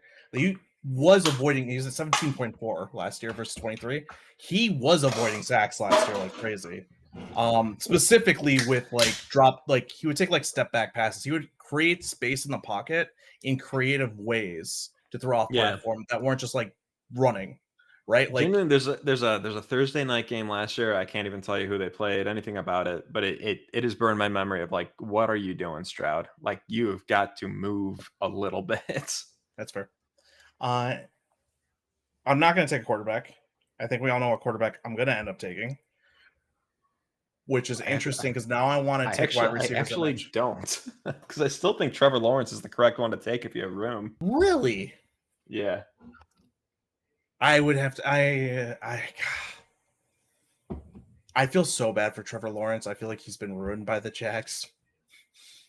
He should be a lot better than he is, and he has shown flashes and has got on streaks of which he's shown. That the season he hurt his ankle, he looked phenomenal before that high ankle sprain, and then people yes, he dropped off, but do you know what it's like planting and pivoting on a high ankle sprain as you throw a ball? Not exactly easy. So the fact that he dogged it out like that, he should be getting a lot more credit for. But I do feel like the Jags have taken what should have been a not generational, but he should be considered easily top 8 without any questions on it. Quarterback. As a prospect, generational is. I meant as a player, he's not going to be generational in my mind. You should slowly become Peyton Manning eventually, right? I think that's a crazy thing to put on anybody, but I think as a prospect, that is a crazy thing. Basically, it. That's not going to happen. I would agree with you that he's a generational prospect. I guess that's what I'm saying. I think people have this expectation that he should be top. He should have an argument with Joe Burrow when you hear generational prospect, right? Like Sure. up there with the top 5 guys. When in my mind you say generational, that means you're at least going to be like a top 8 eventually. Like you're going to be up there as you should be a quarterback that should be able to compete year in and year out. Yeah. I want to cut you off really quick to give a little more context. I think he basically is currently top 8. And that is a disappointment because he's never going to be top 3 like people thought he would be. Okay. And that I think colors a lot of people's opinions on him. So that's where I was trying to get at. Is I think he can eventually get, like, I don't know if he's top 8 quite yet. I think he's top 10, like top 10, 12. Definitely can compete year in and year out. Top 8 to me is like you're basically in the playoffs every single season, no matter what. Like, yep. We've seen top 8 quarterbacks be able to do that with their guys. You got one of the top 5s. You're competing no matter what for whatever you want. You got one of the top 8. You should be in the playoffs quite consistently, and that shouldn't be an issue, especially in the AFC South. So I would have to. I don't have my quarterback sorted yet or ranked in my head in the league after last season, but I'd have to disagree there. But he's top 12. I think when you have a generational, you should eventually be top 8. I think he's going to hit that, is what I wanted to say. So he's not like a bust like some people say. I don't know if he's better than. I mean, what we saw from Jaden Daniels last year. Like you can make an argument that he's already showing like he's going to be a top 5 guy. Yeah, I don't know. I think I want to see it again before. Yeah, I got to see it again, and I got to see it when things are not when adjustments are made. And that's a cop out as somebody who is, admittedly just always going to be a little biased against Jaden Daniels. I will say this: we should have taken Jaden Daniels with the first pick, just objectively. But subjectively, I still probably would have gone Drake May. And also Caleb, I certainly have not lost all that much hope in. I'm gonna say this though, real quick, off of. But I've got a little anti Daniels bias because things were just so perfect for him. And I wouldn't say they're perfect. I would say there's a lot of luck. It felt like at times, like just insane things to pull out of your ass to get out of situations, right? I don't know if I'd call it perfect because the line wasn't as great. Weapon. I mean, it's hard to describe, and maybe best off to do it when we have more time. Yeah. But it's not that it was perfect. It reminded me of the year that Dak and Zeke were both rookies on the Cowboys, and it just seemed like every single time there was just never an obvious passing situation because the run game as a whole, and Jaden Daniels is a huge part to do with it. It was working so well. And the RPOs were just always an option for him. And I don't know. He does have a very pretty deep ball too, and that did translate over. He wasn't in the early season, wasn't getting as sacked as much, and this is where the magic came in. But that when he got hurt with his rib injury, and I don't know how much of that had to do with the injury, probably did. Those sack numbers did go up and showed more like what he was like in college. So that is a little bit of a concern. I will say you are right in the sense that let's see how teams adjust. Because again, it was like pulling a fucking rabbit out of your hat trying to sack him. Like he would just out of nowhere, magic, completely covered up, magically somehow get out of that collapsed pocket and find the tiniest room to squeeze through and escape and run for a huge gain. Right? Okay. There were times where it's like, okay, this doesn't feel like it should be happening, but it is. And those moments would happen more often than not. Or I shouldn't say it like that. Those times happen more often than you could ever expect. Yeah. So the adjustments there, maybe a little less luck. We'll see what happens. And also what is going to happen, how are teams going to adjust to why am I blanking on their offensive coordinator's name? Cliff Kingsbury. Thank you. How are you going to adjust to Cliff Kingsbury's? I don't want to call it gimmicky. Brought a lot of college aspects to it. Offense, right? So, because you're right, there was the RPO in the run game. The run game was more varied than I expected from Cliff. And I will say he was more varied of a play caller than he was. Extremely creative, especially early in the year. There was stuff going on with the certainly not getting into run blocking terms right now, but like there was just like, oh, Cliff has this in his bag. Okay. It was they're fun to watch, raw run schemes, just in the blocking. They were fun to watch after I got over the pain of being so wrong about Jaden Daniels. And that is just, no matter what happens throughout the rest of his career, I was wrong. He's already made an MC championship game. I was wrong. I was absolutely wrong. I'm still going forward gonna put my bets on some guys who I think are just do it a little more sustainably. But we'll see. I could be wrong again. Yeah. But those are good points to make about him. That's all I want to say. I'll make that choice later in this thing. I'm going to go ahead and take my next wide receiver instead and start putting on some pressure there at those positions. And I am between a couple because I think we both have guys that we absolutely love. And I want to take a quick look. I have too many tabs open and make sure that I pick the one that I want to pick. It's Nico Collins. I got to say, I'm pretty comfortable. Yeah, I mean, I would have loved to get the Nico Stroud chemistry and also the natural X to Jamar's Z. But man, there's so many good options there. Well, that's why. Where would you put Nico Collins as within the top receiver list? If you were, so I've already admitted that I'm out of practice, and therefore that's right. I can't name all the receivers, but there's no way he's not top 8 or so. I would say he's slowly working his way. I wasn't as big of a fan of Nico Collins, and I feel like he's slowly working his way into my, like, he could be tier 1. Another season like he's had over the past couple, he's working his way up to my tier 2. For all I know, I'm forgetting so much right now. He might be. I mean, AJ Brown is better. He might be like the 5th best. Well, no, I think I'm going to end up with the guy who I think is actually the 5th best, but he might be the 6th best. I'm curious, because I can think of 2 names that you might have there. I'll just take him right now because we absolutely got to go a little more speed round. I'm going to take Amon-Ra St. Brown. Oh, see, I would disagree. I think he's... I mean, obviously production. Yes, I would agree tough. there. It's obviously tough because production, especially extending back to the rookie year and also the unique role, which is ostensibly easier. I mean, do you value a true X or do you value just a hyper-productive slot? Probably true X, but Amon-Ra's been doing it longer, and there's just no sign that it's going to stop. So right now, I'll give it to Amon-Ra, but over the next 5 years, well, over the next amount of time until Nico slows down and Amon-Ra inevitably keeps going because slot is easy. Probably Nico. It's tough though. It is.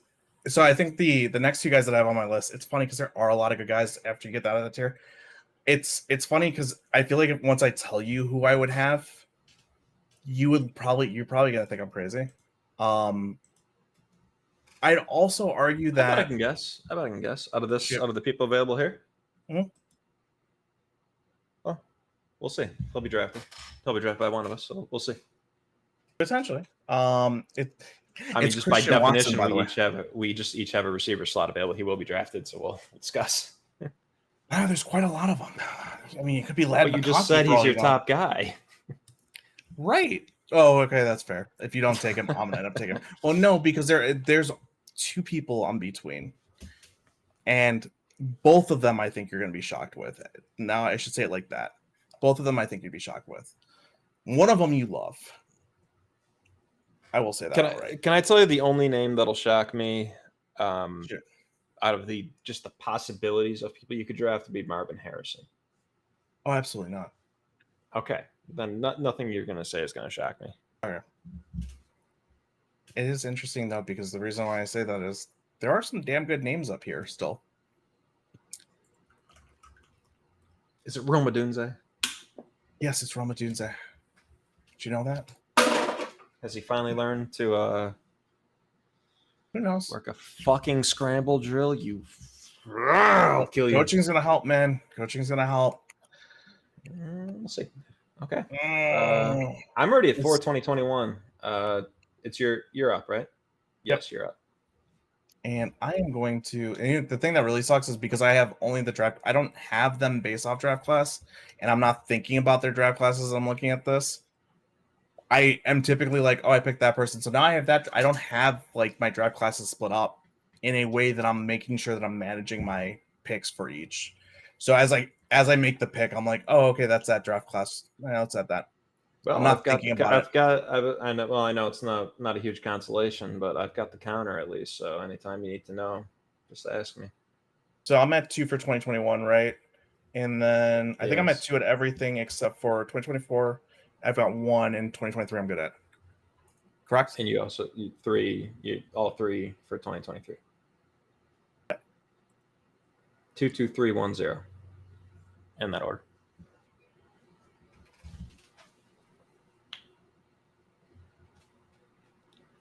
So I think there's one running back that's obviously oh no, because we're doing 2025, so there isn't just one. Right. Never mind. I'm gonna go ahead and keep moving. What's this list? Okay.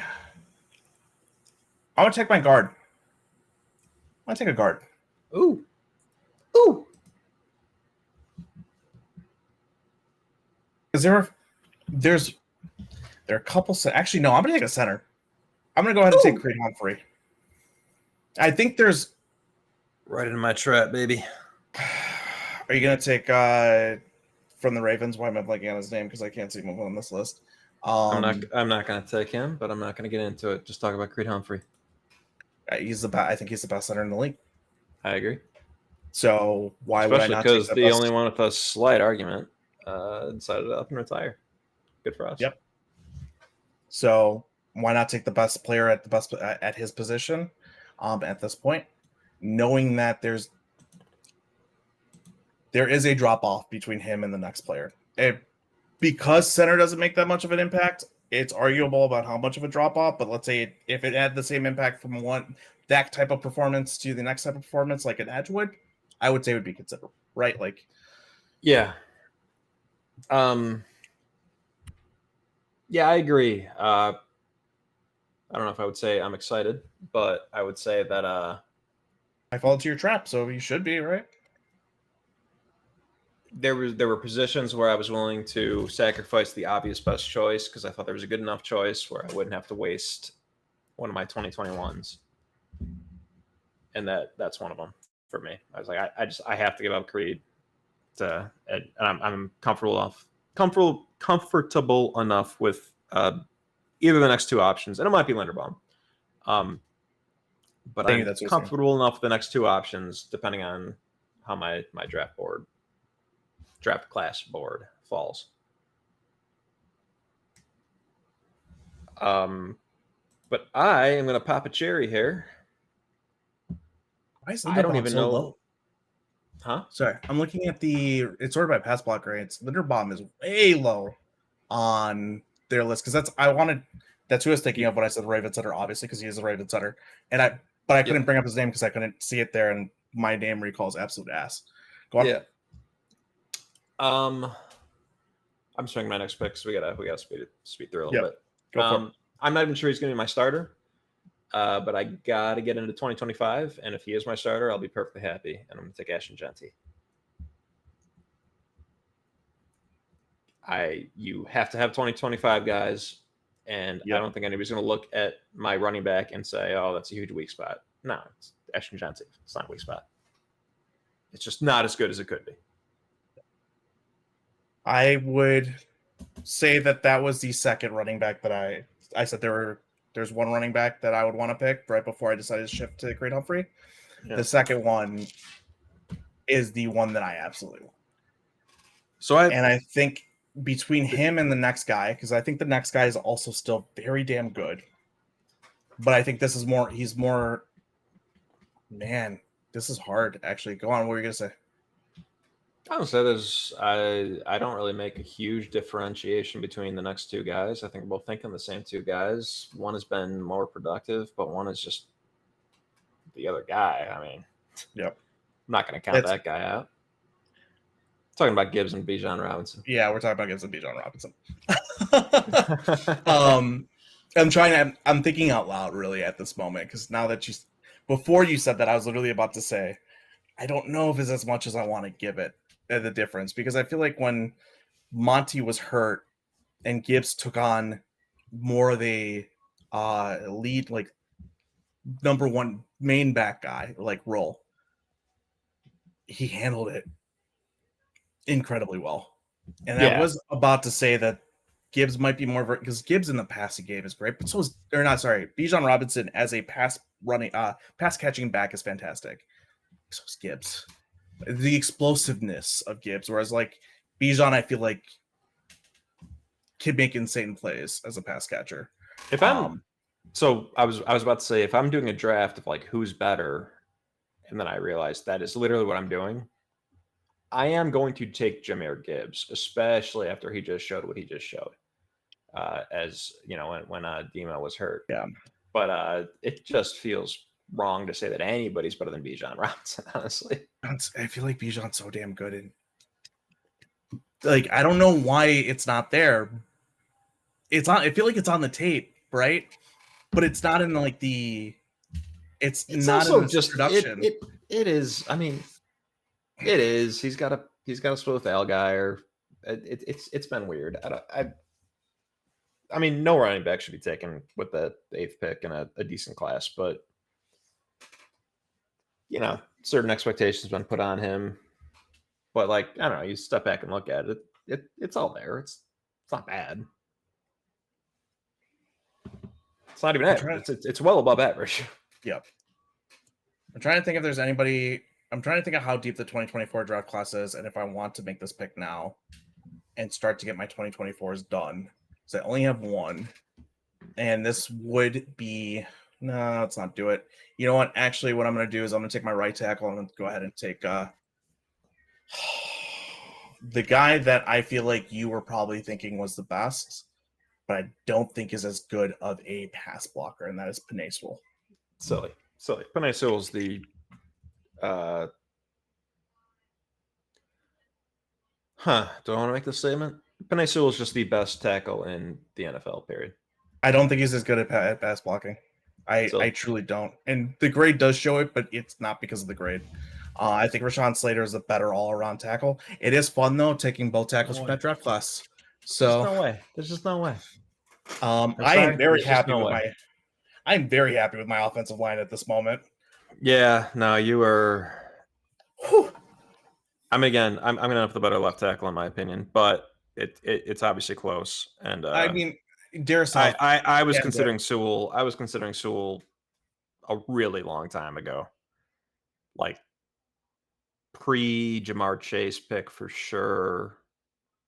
Maybe even Pat Surtain pick. I was thinking about it, and I just kept putting it off because you were saying weird things about tackles. So I'm like, I don't know how this guy's valuing things. So there are, I mean, to be fair, there are some fantastic tackles within these, especially if you start to look at things like you can even look at like a Zach Tom, who would be I wouldn't say fantastic, but he'd be fine, right? Like there's some tackle depth at the top. Yeah, Zach Tom's going to be probably one of my guards. So. There you go. He's a good player. Very good player.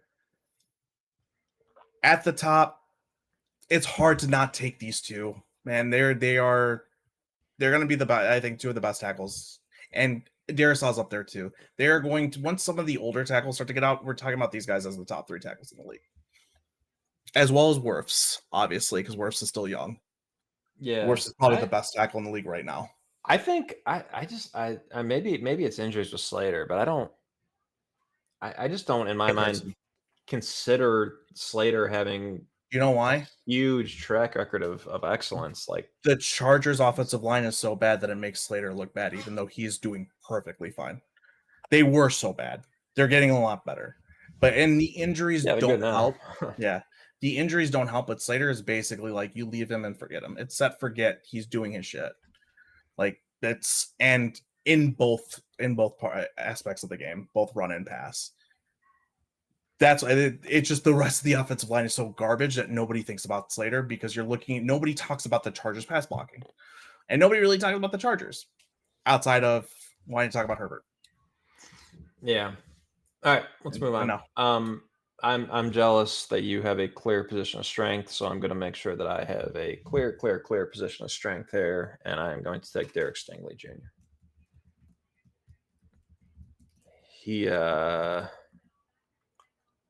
This man was the since he was a true freshman at LSU, was considered a future #1 overall pick prospect. Then he got picked apart a lot during draft season. Then the Texans still had the stones to say, you know what, #3 pick, I'm taking him over Sauce Gardner. That was incorrect. Should have taken Sauce Gardner, most likely. But he was better last year than Sauce, and he was one of the, I think, top 5 in the NFL or in PFF grades. Yeah.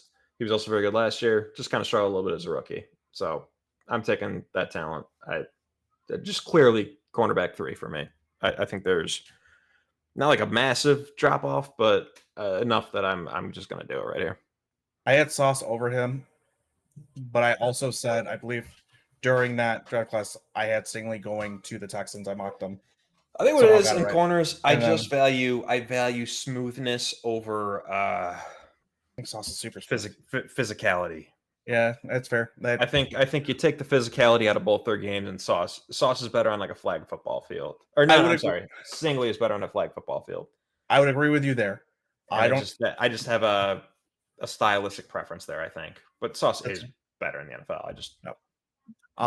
The way that I saw it though was he was still a little raw, which is why I understood the comments there. But he was easily, I was like, the Texans are still going to take him. He's still a phenomenal corner prospect, and they did, and he is proving to be that developmental phenomenal corner prospect, and he was my next best corner,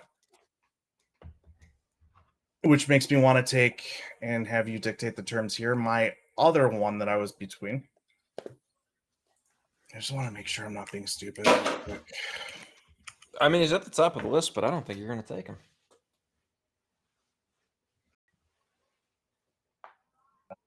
Who am I forgetting? No one. The list is literally right in front of you. I don't know. Who do you think I'm not going to take? I feel like... You know, in the interest of being this long, again, I have 54 minutes left before I'm understandably kicked out. Well, not understandably, the show sucks, but we're more than halfway. Trent McDuffie, so I think you should take. Really? I think he's clearly corner 4. I thought you were gonna say Cooper DeJean. I'm like, no, that's not it. It's hard. You're right in the sense that because Christian Gonzalez has been so hurt, but when Christian Gonzalez is playing, dude, he is a stud. And that's coming from what? Hey, I want McDuffie, so I'm not going to argue with you. Do whatever you got to do here. It's your pick. Well, also, McDuffie's more versatile. The other thing, too, is I know who I want my nickel to be. Oh, I should have started this off by saying we both know who goddamn well your nickel's going to be. And, unfortunately, I love the man. That is a mistake. Really? Yes. I have 2 guys I definitely prefer at nickel, and then 2 guys I can make an argument. And that is no shade on Kyler because... Oh, it's not Kyler. Oh. Holy shit. Okay. Come on, think about my draft. You have to go back to okay, so I do love Kyler, but I have never said that he's the best nickel. And the best nickels have come out recently, in my opinion. Devin Witherspoon? Yeah. Okay. He's not even my... Wait, what? Who do you have? I'm going to be taking Devin Witherspoon.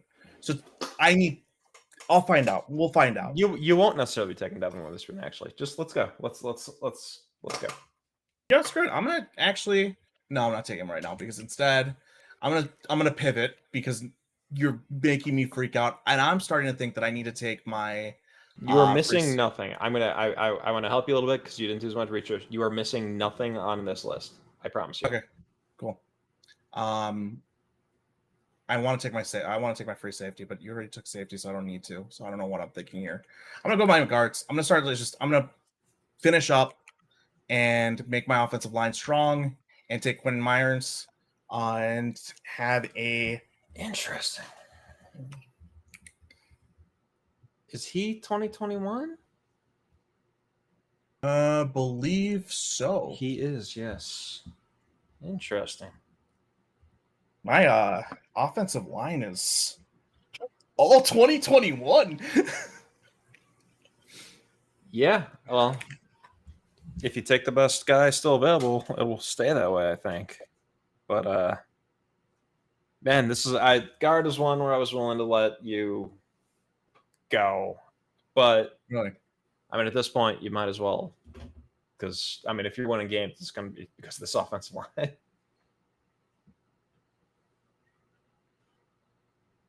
Yeah, don't have a lot to say about Quinn Miners. Mm-hmm. Remember finding out who he was basically at the Senior Bowl, and he's doing what they said he was going to do, I guess. I think I know who you're saying is my next pick, and I would have to agree. I'm gonna speed round really quick. Yep. I think there is one more talent. Let me check my list here. I think there's one more talent that just absolutely needs to be picked to make this team pop, and it is Aiden Hutchinson. Good pick. That would have been my next edge, which makes me want to make sure you don't get, because I don't know if you'll use a wild card to screw me, and I don't think there's many more edges left. Ooh, I would absolutely consider it, because honestly, the rest of this is not looking that enticing to me. No. And I'm going to go ahead and take Will Anderson Jr. Yeah. So you thought that you were crazy because you thought there were 3 and I was saying there were 4. So you consider Anderson not Tier 2. See, I think Anderson is about the same as Jared Verse right now. Right, but Jared Verse, how do I put this?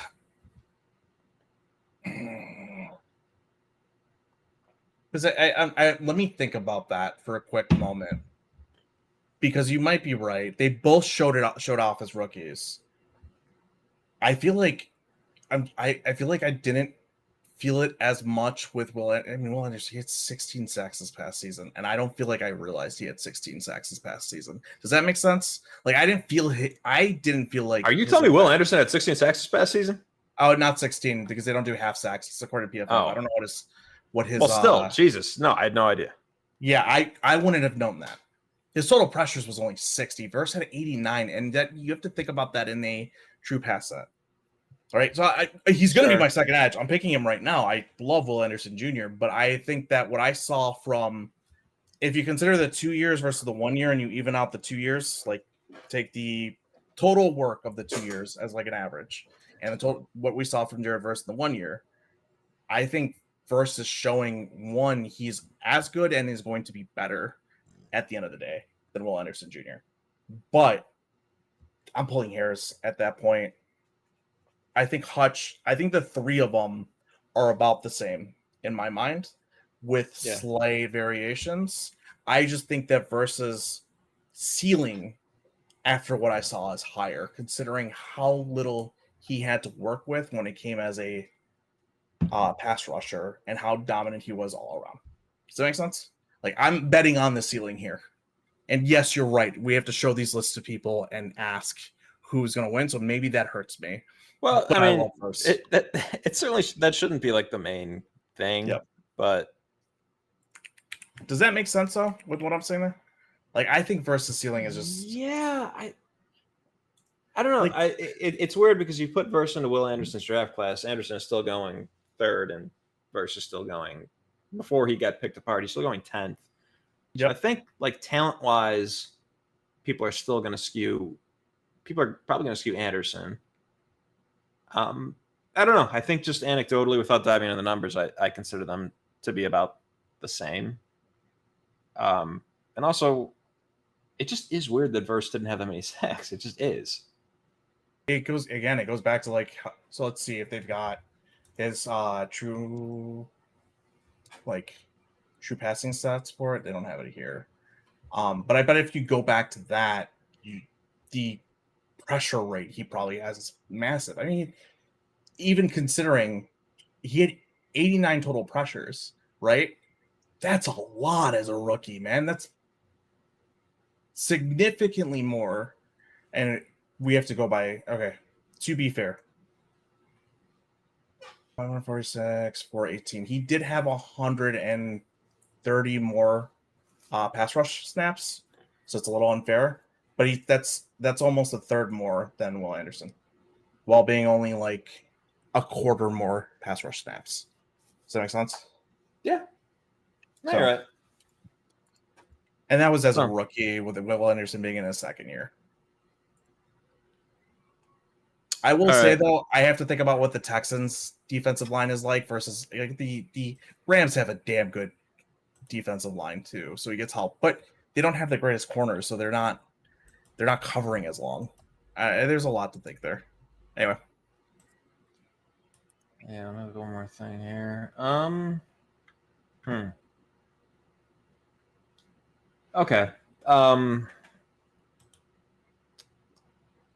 I love him. I really love him as a prospect. And I credit some free time and you teaching me a lot about scouting linebackers to this.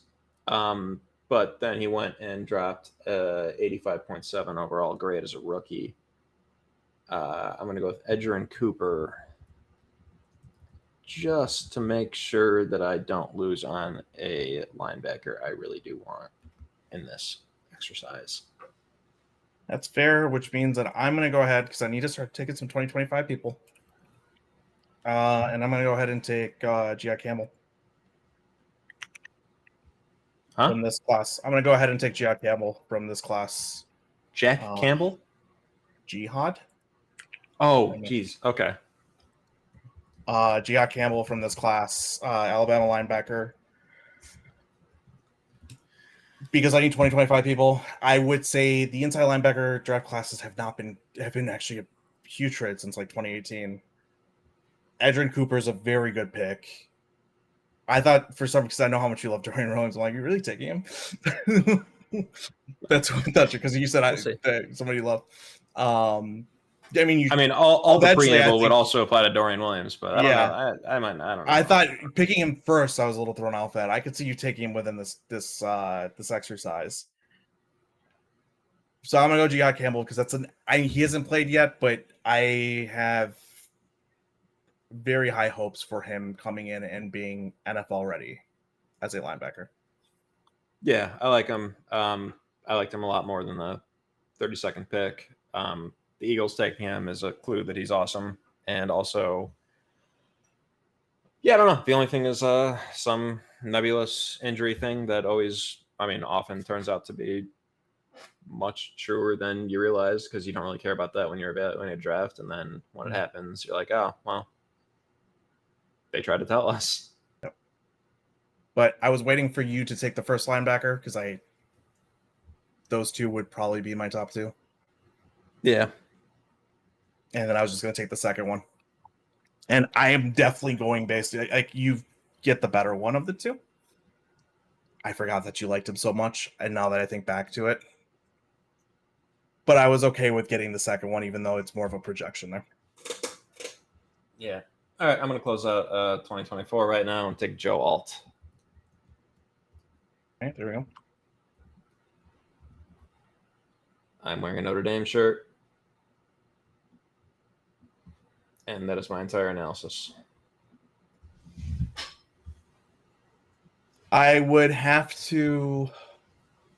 Now, I do think you should have kept the boys together and had Slater and Alt, and let me have Penny. So we'll negotiate a trade, straight up. Just no, not doing that. I would take both my tackles over Joe Alt. However, Joe Alt definitely had a very good rookie season for what tackles should typically have. Just closing out 2024 here. Nice. That's all this is. And he's top 4 for me. I'm trying to think if I want to go ahead and just close out my offensive line now, just because. Just want to do it. And then I should probably stay away from 2021 if I do this.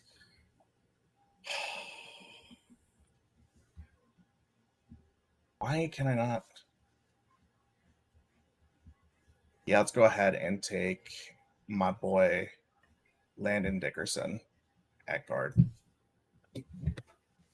That's who you were talking about, right? No, it was not. But it is, I mean, it's probably correct. It's probably who I should have been talking about. Now, you're only 2 away from capping your 2021, just so you know. Oh, is that 6? Oh, I forgot about Nico Collins. Shoot. I probably should stay away from it to make sure that because I don't even know if we hit 8. Do we have enough room after? So the other 3, so 9, 8. Yeah, you'd have more than enough room to get everybody else. I think we're probably at a point that you don't have to care too much. Really quickly, so I have these out. 2022, how many do I have? 2? Yes. And then 3 for 2023 still? 4. 4? Yes. And then, let me see, 2024, I still have just first. Just 1, yep. And then 2025, just 1. Got it. Yep. Cool. What's your next pick? My next pick, what I think you should have done is absolutely screw me. But I'm glad you did not think to do it. I'm going to take Christian Darrisaw. You know what? He could have played guard too. That's a good point. Yeah, I forget about that with offensive line. You know who even more so could have played guard is Rashawn Slater. True. Shit, that's a good point.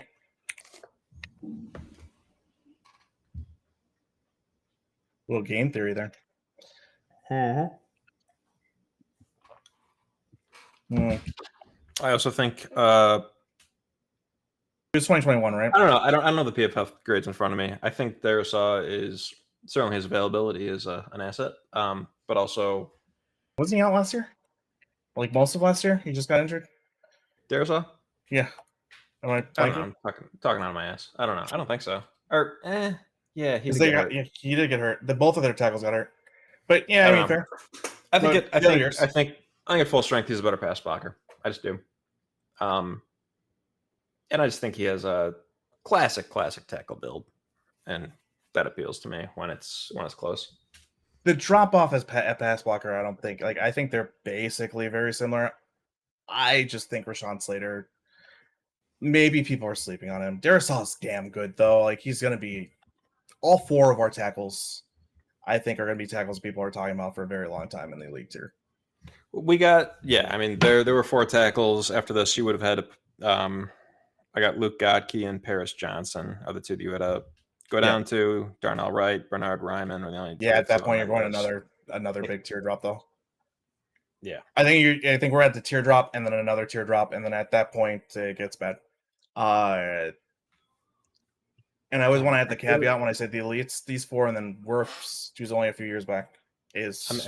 I'm envious of your completed offensive line just because on my spreadsheet here it just looks so beautiful. Just it does a block of guys. Can I just say that as you say that, once I put Landon Dickerson in there, I felt the twitch. I was like, ooh, that's good. Oh, you get your tight end, you got a couple receivers, you got your DI. It's like all just a big block of guys. I'm like, damn, I wish I had that. I got a big old stupid space on my interior defensive line, or offensive line, my list here. Yeah, which makes me think I know what I want to go with my running back at, and I think it's because I don't need as much of a shifty guy that can, because these guys are just going to be plowing dudes, just like the Lions' offensive line was. I'm going to take Jahmyr Gibbs now. So, for the sake of time. Because I think Bijan would help you a little bit more if the offensive line wasn't as good. Yeah, right? That tracks. But the pure explosiveness of Jahmyr Gibbs, They're both very explosive, so I'm not trying to take anything away from Bijan here, but Gibbs is just absolute, like, he's gonna break off so many with this offensive line. Yeah. Okay.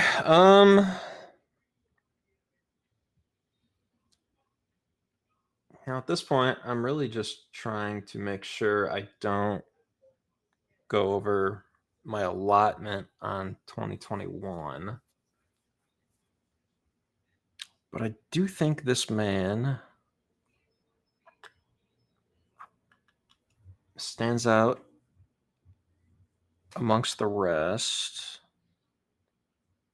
And I'm going to select Aleem McNeil.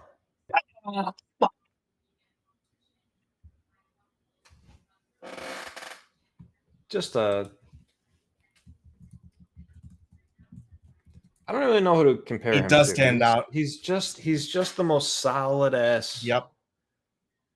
I mean, 4-3 nose tackle. If he was in an odd front, I'm not really sure if you'd want him nose tackle, but maybe be fine. Gets just enough pressure. I'm trying to think of like a historical comparison, just like a guy who's just like, damn, that guy's good. He's just so good all around. He just does enough of everything, and he's a badass run stuffer. Think about our tackle back in 2018. Come on, you know. Oh, Akeem Hicks. Yep. Yeah, he's like a all around. I don't know exactly how big McNeil is, but I still think he's probably smaller than Akeem Hicks, just like a miniature Akeem Hicks. He's 315, 6'2". So he's shorter. I don't remember how much Akeem Hicks weighed. I think Akeem was like 6'4", 330 or so. Yeah, if you consider the height difference, that's the weight is probably like the average volume for the size, right? Sure. Yeah. Yep. Oh, okay. That sucks. I didn't know when you were going to go to DT. I probably should have thought that was coming soon, but I'm eyeing certain things. I'm letting you dictate things way too much instead of, this is the issue with me not being prepped, is I'm not looking at like a list that everything in front of me at once, like I would have wanted on a sheet. I was building a click app, and it's a nice looking click app. Nice. And just while I was reloading, because it's about a 12-minute reload time, I built my entire draft board. I just got to say, that's the effort I put into this. Yeah, right. Which is more than nothing. That's all I probably would have needed. Any effort at all. Just to sit down and like pull these lists together. What was your click app, Adam? Yeah, I was doing you know what I was doing? I was talking about politics. Yeah, well, okay. Well, yeah. Oh, there was no reason for me not to. Let me be very fucking clear. But I got way too sidetracked and lost track of time. Okay, so you've took that. I actually should look at DTs right now because that worries me a little bit with who my next one would be. I could always just go 3 and defensive line because I still want 4 front. Even if I do like a 3-4, I'd still want 4 up, right? And just be. You know what stinks for me? I gotta say, unless I use a wild card on this, is my plan all along was to go 3-4, but I don't like Aiden Hutchinson standing up, and I was gonna let you have him because I like Will Anderson standing up more. But now I feel like I'm getting the best out of these guys in a even front, especially with the Aleem is. I don't really know where he'd fit odd, so I got to go even front. You could always have him. You always get a wide 9 and have him play tighter on the other side, right? Where your nickel's at, essentially. Yeah, we're definitely doing something like that. Yeah, we're not going. I'm trying to decide who the next tackle is because I've got a. Because this list is the way that it's sorted right now, and I feel like I'm missing somebody based off of injuries. Like, this is where I wish I had gone through and like had these thought through earlier. Because there's a. I'm gonna go ahead and I'm gonna bring the Georgia guys in. I'm just gonna do the. So here's the issue: is I really liked T'Vondre Sweat this past year. Sure. But Milton Williams too. Fuck. Massive ass contract. Got paid. I know you don't like him as much. So I'm gonna not take tackle because I've got a few that I like. I'm not worried about. Actually, it was more that I didn't like him for the Bears. Okay. But also viewed through the penetrative lens. I didn't really. I mean, Dennis Allen defense, sure. I don't mind him, but I'll say this: I also want some run defense too on there's this. so many guys here who are just guys. Yeah, But Devondre Sweat and Jordan Davis, who you're alluding to, those are more than just guys. Those are special guys who specialize very much in certain things, and I think both cases have the upside to be. I don't want to drop Dexter Lawrence on anybody, but it's one of those things though where I look at both. So I bring Milton Williams because he's up there, but I don't think of Milton Williams is going to fit what I need right now because I have more than enough pass rush juice. With thankfully all these guys, except for Carter's, maybe not as good at run defense. So I need somebody who's got both. And Devondre Sweat and Jordan Davis are going to give me a bit of both. It's just picking out between one of them two. But since I know I've got both, it's fun. So I think I'd probably go Devondre Sweat. But it's fun to think about putting the Georgia guys back together and the Eagles guys back together, right? Like, that's just a fun thing. I'm going to go ahead and actually take my next linebacker, I think. Wait, you're not? Damn it! I already crossed him off the list. No, I'll take. Who'd you cross off? Just want to know. I thought you said you were taking Jordan Davis. No, I said it would be fun to. I thought I was going to take Devondre Sweat. I thought you liked fun. No, I need more. I need some guys out of 2024 anyway. All right, Devondre Sweat. Go on. Who are you taking? Devondre Sweat. I thought you just said you were taking a linebacker. No, I'm going to switch it up. Fuck it. For God's sake. I'm just messing with you at this point. It's going to keep shifting. Well, you need 2024 more than I do, that's for sure. That's I could have closed out my 2022 draft class with that, but I'm worried that I still only having one 2024 scares me. Okay. I only have one 2023. That's not great, but I'm gonna reach back into 2024, I think. I'm gonna take Malik Neighbors. All right, that's not my next. Okay, so I said I had two guys, right? Uh-huh. One that I knew you liked. That was the guy that I knew you liked. I'm gonna close out 2024. Actually, no, I'm gonna do 2025. I'm gonna go ahead and take Travis Hunter as my flex, not as my wide receiver. Just throw him into a wild card position here. Mm-hmm. In fact, he could be my second corner. No, move him to my no, because I got. You're gonna do better at second corner. Yeah, I'm gonna do better at second corner. I'm putting him in a wild card for now. We'll see how it goes. I mean, the value here, and maybe I'm a little jealous because I had some luxury picks, is just we only have 25 above replacement players, and you just made it so you have 26. Yep. The other thing, too, is the flexibility that gives me on both sides of the ball, right? Like, I could go dime. Even if I get a nickel setup, I could go dime. And I can go 4 wide because I do plan on getting a wide receiver and tight end for 11, 12, and 12 personnel, but I could also do like 10 personnel or, Yeah. Okay. I'm ready to reveal the top nickel corner. Do it. I'm probably going to hate myself once you say it. Nah. Because I've already said it many times. It is Trey McDuffie. Oh, yeah, that's true. So here's my thing. He's also one of the top actual corners, but I got him at nickel. No, I think we are playing some cover one. The more I think about it, now that I've backed off a little bit from being so hooked on Devin Witherspoon, who would be my nickel, You're right. He is better than Devin Witherspoon. Definitely one of the top corners in the league.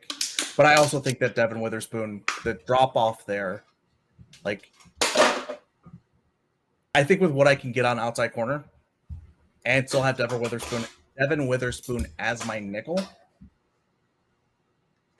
doesn't make a massive drop off versus what, I mean, you got Stingley now, which kind of sucks for me. Wish I had that versus like what I can create, if that makes sense. Yeah. I mean, at this point, I got to worry about hitting all my draft classes because I still only have one 2023 guy, but I'm just in talent acquisition mode at this point. And I mean, I can't. I think Trent McDuffie is a top 5 outside corner with the ability to probably be the number 1 nickel corner in the NFL. So, I mean, got to do it. I mean, I would have been perfectly happy with Devin Witherspoon. Or the issue is, I just realized I fucked myself with Deron Bland, Cooper DeJean, Kyler Gordon. Been happy with all of them. But I fucked myself a little bit though because I need one more 2022 and I've already got 5 2023.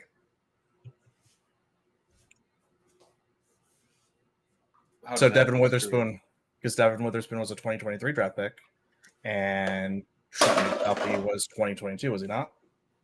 He was. Yeah. So I could hit my numbers there, and that. I mean, in terms of number hitting, certainly 2025, you're outpacing me, but we're gonna hit our numbers. We're good. Yeah, hopefully. I mean, well, your pick will be deemed invalid if you don't. So. Well, I actually know. I know I'm going to hit 2024 because I know my quarterback's probably going to come from 2024 since I'm not taking Trevor Lawrence over one of them two. So I'm good at 2024 now that I think about it. It's not a huge deal. 2022 is going to be, I don't know. I got to take a look at some stuff. 2025, though, I'm going to take a quick gander at, actually, do I sacrifice a tight end? I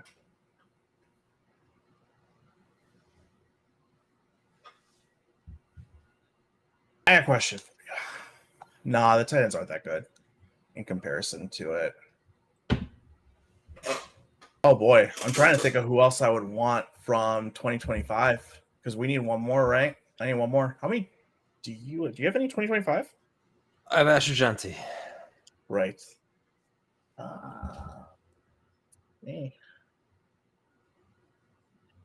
I'm gonna go. I do need a safety. I'm gonna come back to this. I'll come back to this. I'm like worried. I'm actually slightly worried about who I would take next at 2025. And I'm slightly worried about my free safety spot. I'm not going to lie. I've got a guy that I think would be great for you for 2025. But also I'm going to take him. But he would be fantastic for your team. Well, I want Malachi Starks at safety at 2025. Please tell me that's not who you're talking about. Nah, I'm not interested. I got okay. Hamilton and Joseph, baby. I got Hamilton and Joseph. I'm good. Right, you've already got your safeties. What am I even thinking? I'm curious now who you're talking about, but I'm gonna ignore that.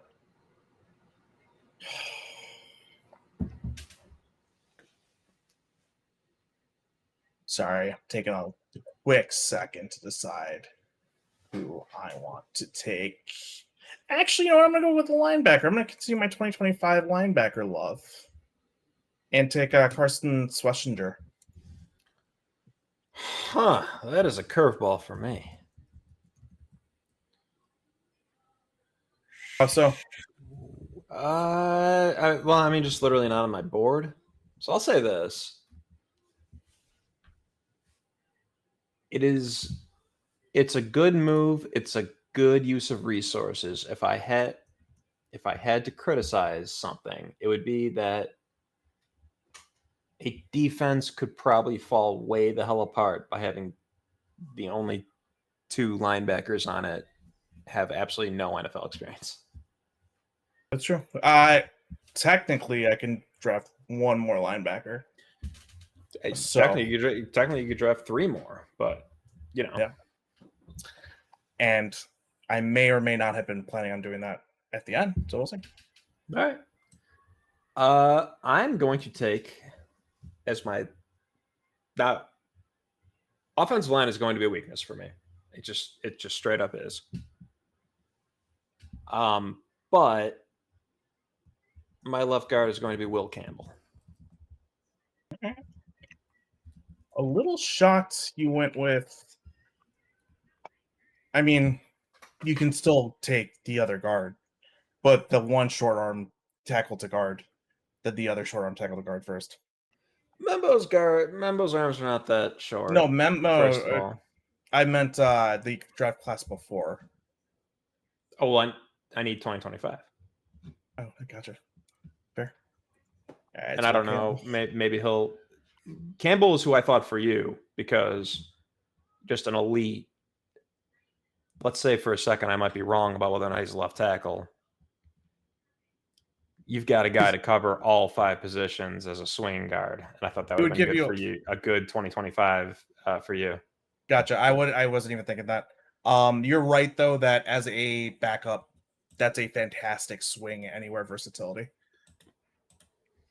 I don't know if you got to do it somewhere. The guy who's going to start a left tackle this year, and probably do poorly, but still probably be a top 20 left tackle in the league ish. But somebody that I think everybody agrees would be a good guard right away. Yep. And I'm hesitant because Skoronski currently is not a particularly good guard, and that's his main comp. I'm not going to be taking Skoronski unless I literally run out of 2023 and I have to. Yeah, that's what I was like. But yeah, I don't know. I think it's a solid bet to take shots on these types of guys. He'll be okay at left tackle. I think he'd eventually turn into a Pro Bowler at guard. Probably not right away, but now that you mentioned, so I was a little thrown off when you were starting that off too. I should say that. I was like, why are you going this direction when I was thinking with Skoronski? Now that you mentioned you need 2025, it makes sense because there just isn't a lot there that we know for sure. I mean, I didn't like the draft class that much coming out, but we also don't know anything yet. There could end up being a ton of talent there. Yeah. Worried about my 2022 now. I really kind of wish I did do what you said because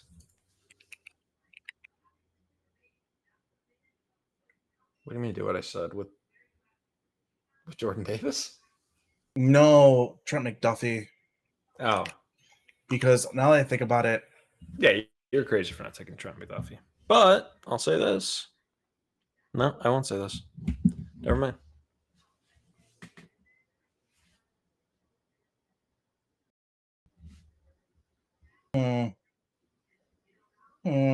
Sorry, I'm trying to think through what else I need that fits with some of the guys that I still want on my team that are still on the board. Does that make sense? Yeah.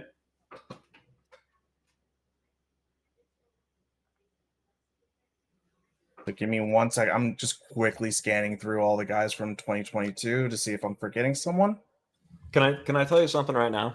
Yeah, shoot. I'm going to gamesmanship your ass. On the next thing, just so you know. Well, that's not fun. That's not fun. It's good to know ahead of time. Yeah, it is good to know ahead of time. Now I need to think about who you're going to gamesmanship my ass with. Well, we only have 18 minutes. I know. So I'm going to look at corners real quick because that's what I'm probably the most worried about. Yeah, because everything else I'm not as worried about. And I haven't taken Devin Witherspoon yet, but I'm also worried about my outside corners.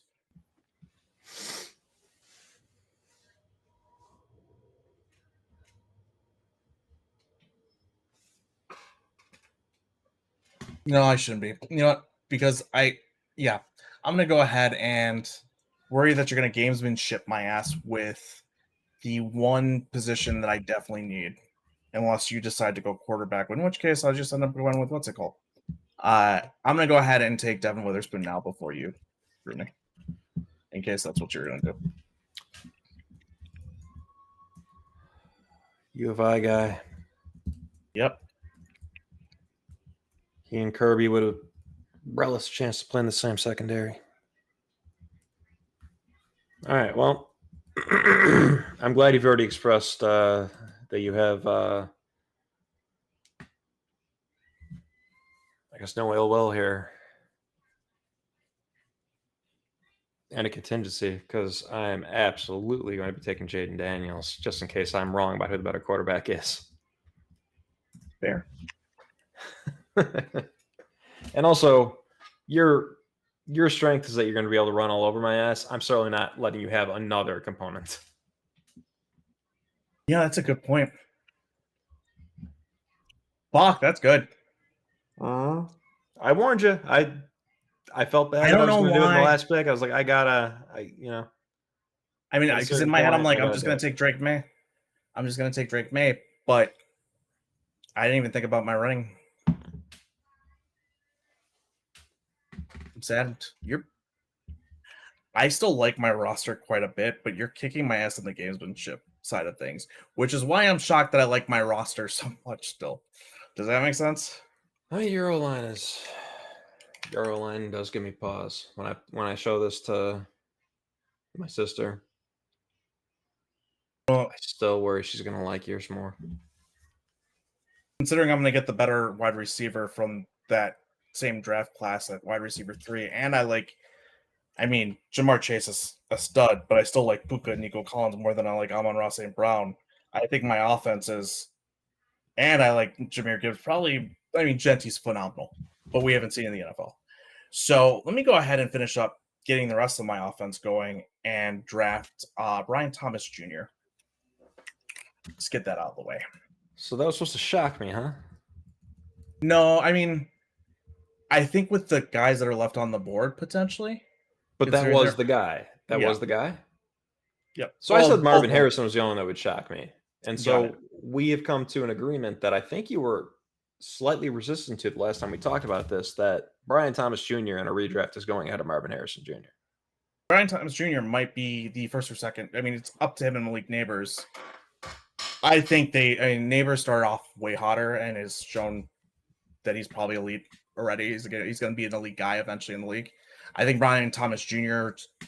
developed so much through the end of that there is an argument to be made of who was the better one, and some people are looking at, hey, maybe Brian Thomas Jr. might be the best wide receiver out of that draft class. So I was higher than him on coming out, so maybe that might be feeding into it, a little bias. I think this is a little overrated. Mm-hmm. In fact, I think it's very overrated. I do find it interesting that I consider every single one of your receivers an X.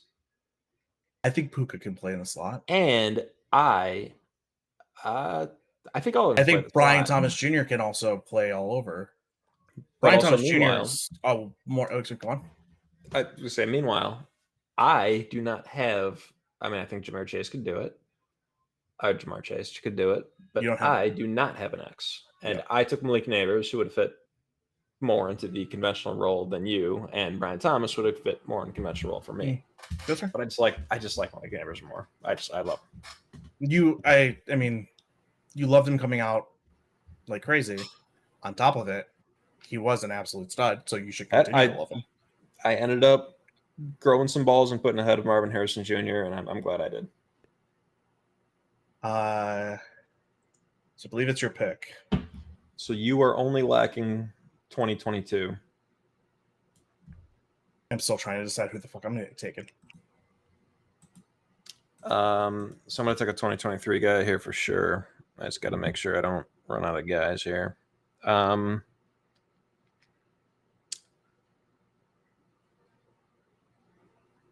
funny because I could have also taken Aiden Hutchinson and taken care of that 2022 pick. Oh, I'm quite squeezed here, actually. I'm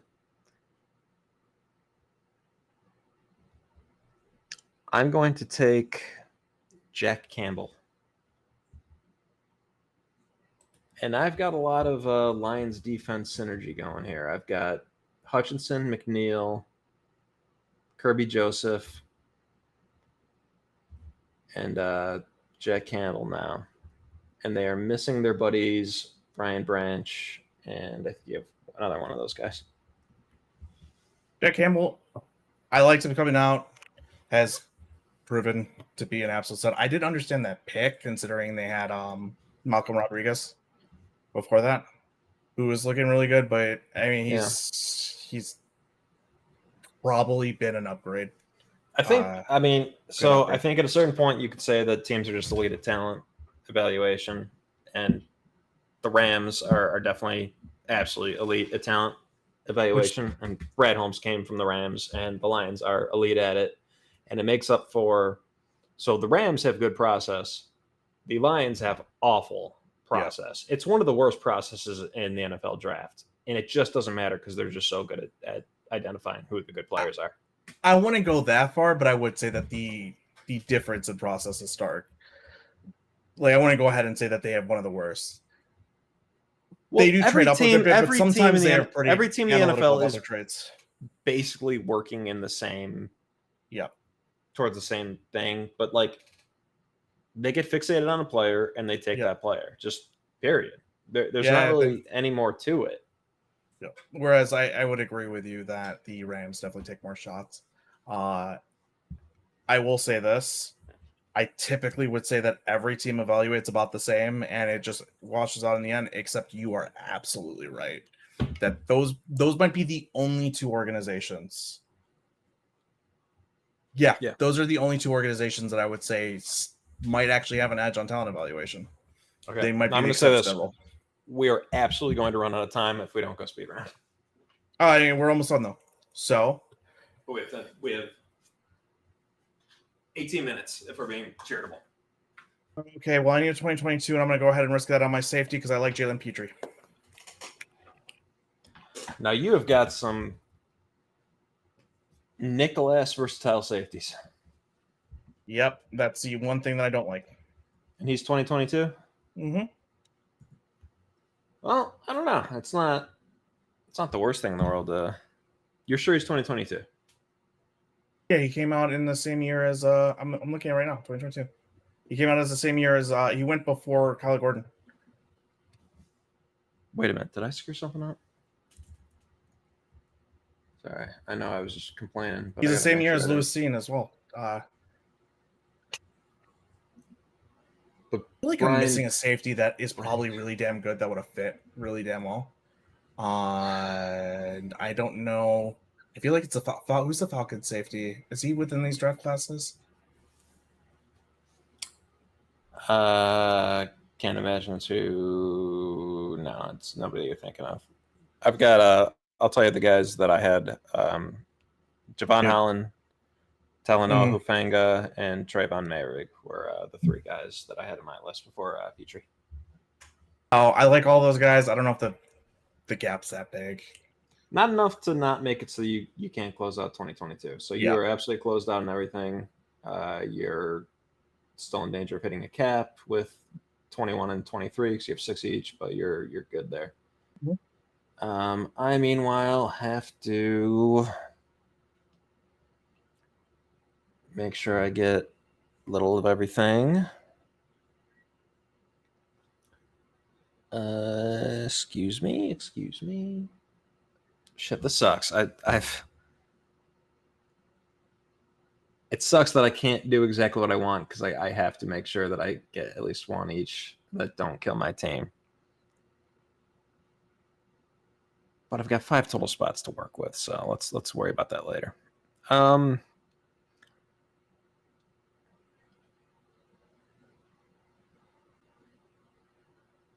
gonna go. You know what? No, this does not kill my team, and it actually like the pick. I'm gonna from 2025. I'm gonna take Abdul Carter as my third edge. All right, so you're doing 3 edges with Abdul Carter. You know what? Since he is technically a rotational piece, and honestly, the only edge in that draft class that I would say I'd put a bet on, Yeah, that's actually pretty sweet. That's a good pick. Yeah, he's gonna play. I don't know. Yeah. If you need, because you need the 2025 guys. So like, if not for that,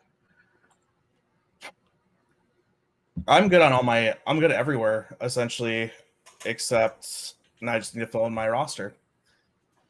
So I am going to consider if I want to take So you have one open. You have quarterback and cornerback open. and As well tight as 2 end. wild cards. All right, I'm going to take a tight end too. I think I want to go with the. I want to make sure that I'm multiple there. So I think I'm going to go ahead and take Laporta and make sure that even though I am still a very good running team,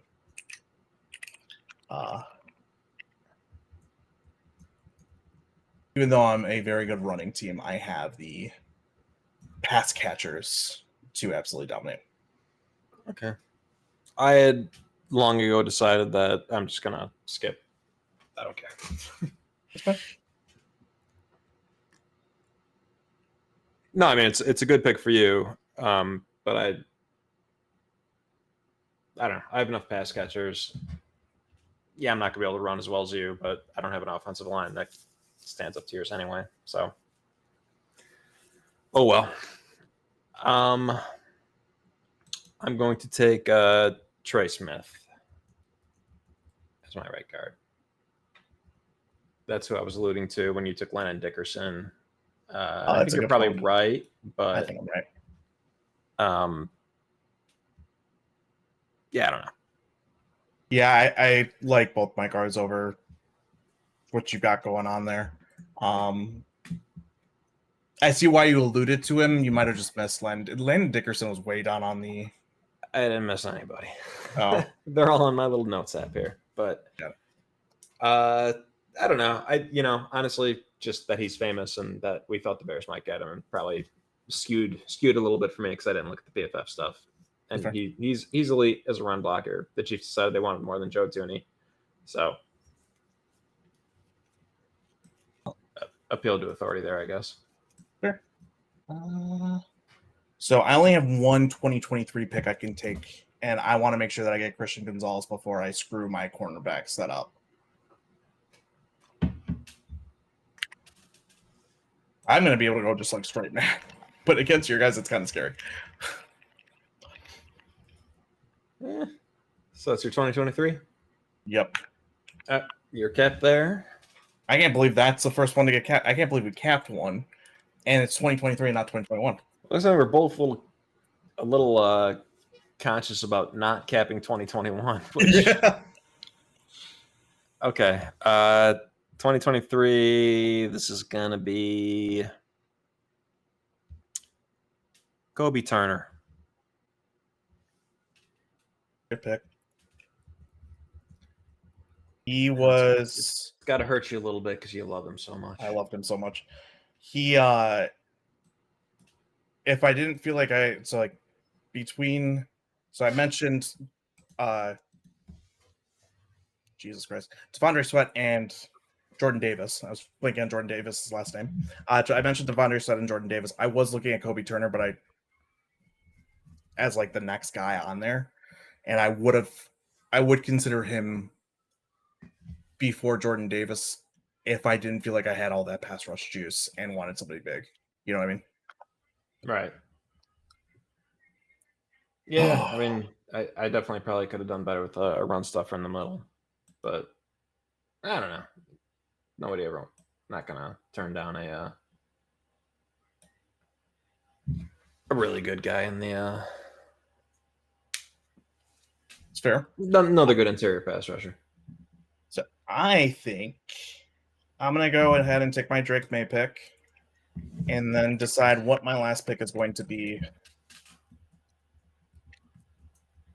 after I look some things over. Okay. I am. Man, I didn't actually know what I was going to do at center because I thought that this particular man was going to help me round out something. I am going to. Well, I'll let the viewers know my thought process. So I thought that I had this shoehorn for Zach Frazier all along. A great 2024 pick. Awesome center, ranked 5th in the league. I'm buying time for you to figure out your pick, by the way.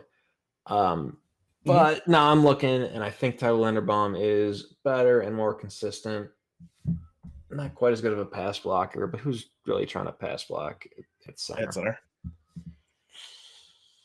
And I think Frazier's not a bad call. Just the experience, I got him possibly playing next to a rookie left guard and Will Campbell. Linderbaum was a lot better at pass blocking the year before, too. Just a heads up. He had a little bit of run. I am going to go with Tyler Linderbaum. Yeah. I think he is number 2. Probably the second best center in all of football. Yep. And he is eligible. So why overthink it? But Zach Frazier is incredible. He's a great player. Yep. So I am contemplating if I want to go ahead and do what you did and take what could potentially be my weakness and double up with Bo Nix. With Bo Nix. And instead of grabbing another linebacker and having that versatility, which I mean, like, if I really need to, I'm sure Will Anderson Jr. can step back there and just play outside. And take Trevor Lawrence. I have a 2021 left. I'm going to do that just to be safe. So you're taking Trevor Lawrence. Yep. Now, in my little thing here, am I to put Drake May as your starting quarterback or your backup quarterback?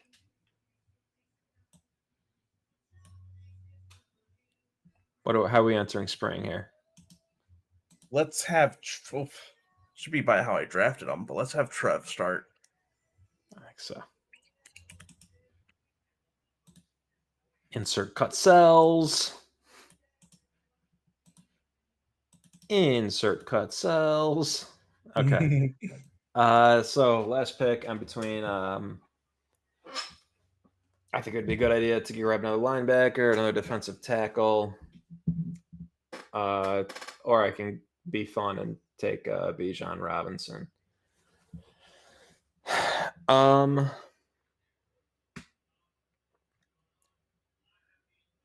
linebacker definitely needs a little bit more love. And I could definitely get a little bit of a jump on you by being a little better in base. So while I think Bijan would have been good to take care, I think Jordan Davis would have been good to take care. I'm going to take, and screw what PFF says, they don't know shit about evaluating linebackers. I'm going to take Nick Bolton from the class of 2021, and he's going to start over one of the two guys I've already taken. And that is that. All right.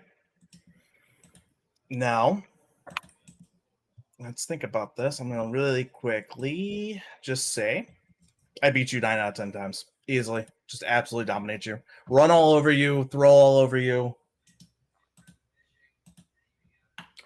No. I think I have like 10 of the best 15 players on this. There's no way. Also, you don't have a quarterback. Well, you actually did you did luck in a Trevor Lawrence. But I will say this. You are better at the quarterback position, which scares me. I think there is a decent gap there because of how you screwed me. Now that and it's funny because I made the argument earlier, the more I keep thinking about this as this episode goes on, I'm like, I shouldn't have thought about Drake May as being okay to grab if you get Jaden Daniels. I didn't expect that. I really screwed myself at that point. But I your ass. Think that I've got one. I think I'm easily the best offensive line that could have been built. I will say that Darisaw is a good, you could change Darisaw with any of my other 2 tackles, but outside of that, these are Joe Alt is not. He might get there, but right now, absolutely not. Definitely top 4 in this, but not within those 3. It's a big gap. The tight ends, you did get Brock Bowers. Congratulations. I think with McBride and Laporta and how multiple I am, and I think I'll say this. Jamar Chase is the second best wide receiver in the league, bar none. Big gap between him and who's next. Puka Nacua and Nico Collins are up there in the top 5. I disagree with Amon-Ra St. Brown. Yes, if you're going to play in slot only, sure, he's been fantastic. How much of that? Definitely one of the best wide receivers. I just think he plays an easier role, and giving that role to any of these guys who I think can play, like Puka Nacua is a big slot if he wants to. He could definitely do that. I don't know. I like my offense a lot. I love my defense. I will say that I think you have Micah Parsons really scares me. You're right in the sense that you have Micah Parsons, you have Patrick Surtain, you have Kyle Hamilton, Derek Stingley, right? Trent McDuffie, Jamar Chase, and Brock Bowers. Right, I'll give you that. I have Jahmyr Gibbs. All right, we cannot be spending the last minute of Penei time for Love Island Reed Humphrey. Just reciting players that you have. You have a giant advantage on the offensive line. I think I have a giant advantage. My secondary is going to smother the shit relatively out of anything it sees, and I have the 2 best pass rushers on this. That's my entire argument, and I have the 2 best quarterback. Well, not the 2 best quarterbacks. I think the 2 quarterback options that I'm sure one of them is going to be really, really good. I think you won. I'm looking at it. I think you won. I think so too. You definitely. Your offensive line is the only thing that hurts you. Outside of that, I regret my linebacker choice. I should have made room for another guard. Will Campbell sticks out like a sore thumb compared to anybody else in these. Carson Swetcher actually sticks out like a way bigger sore thumb, but on my team, Will Campbell sticks out like a sore thumb. I will say this too, real quick, on the linebacker side of things. I know my linebackers are weaker, but your offensive line, I think, is weak enough that I would hope that if we get anything near what we need from those 2 rookies. Yeah, offensive line was not the position I was willing to compromise this much on, but yeah, what can you do? You got to be weak somewhere. Awesome. Anyway, it's 8:01. We got to find out if Shelly and Ace are gonna. Oh, I have 7:58. So you go. You got 2 minutes according to my clock. So Shelly and Ace are gonna win the show. Go find out. I don't know who the fuck they are. And I'm Adam. That's Kevin. Thank you for signing into Virginia's DMs. Bye.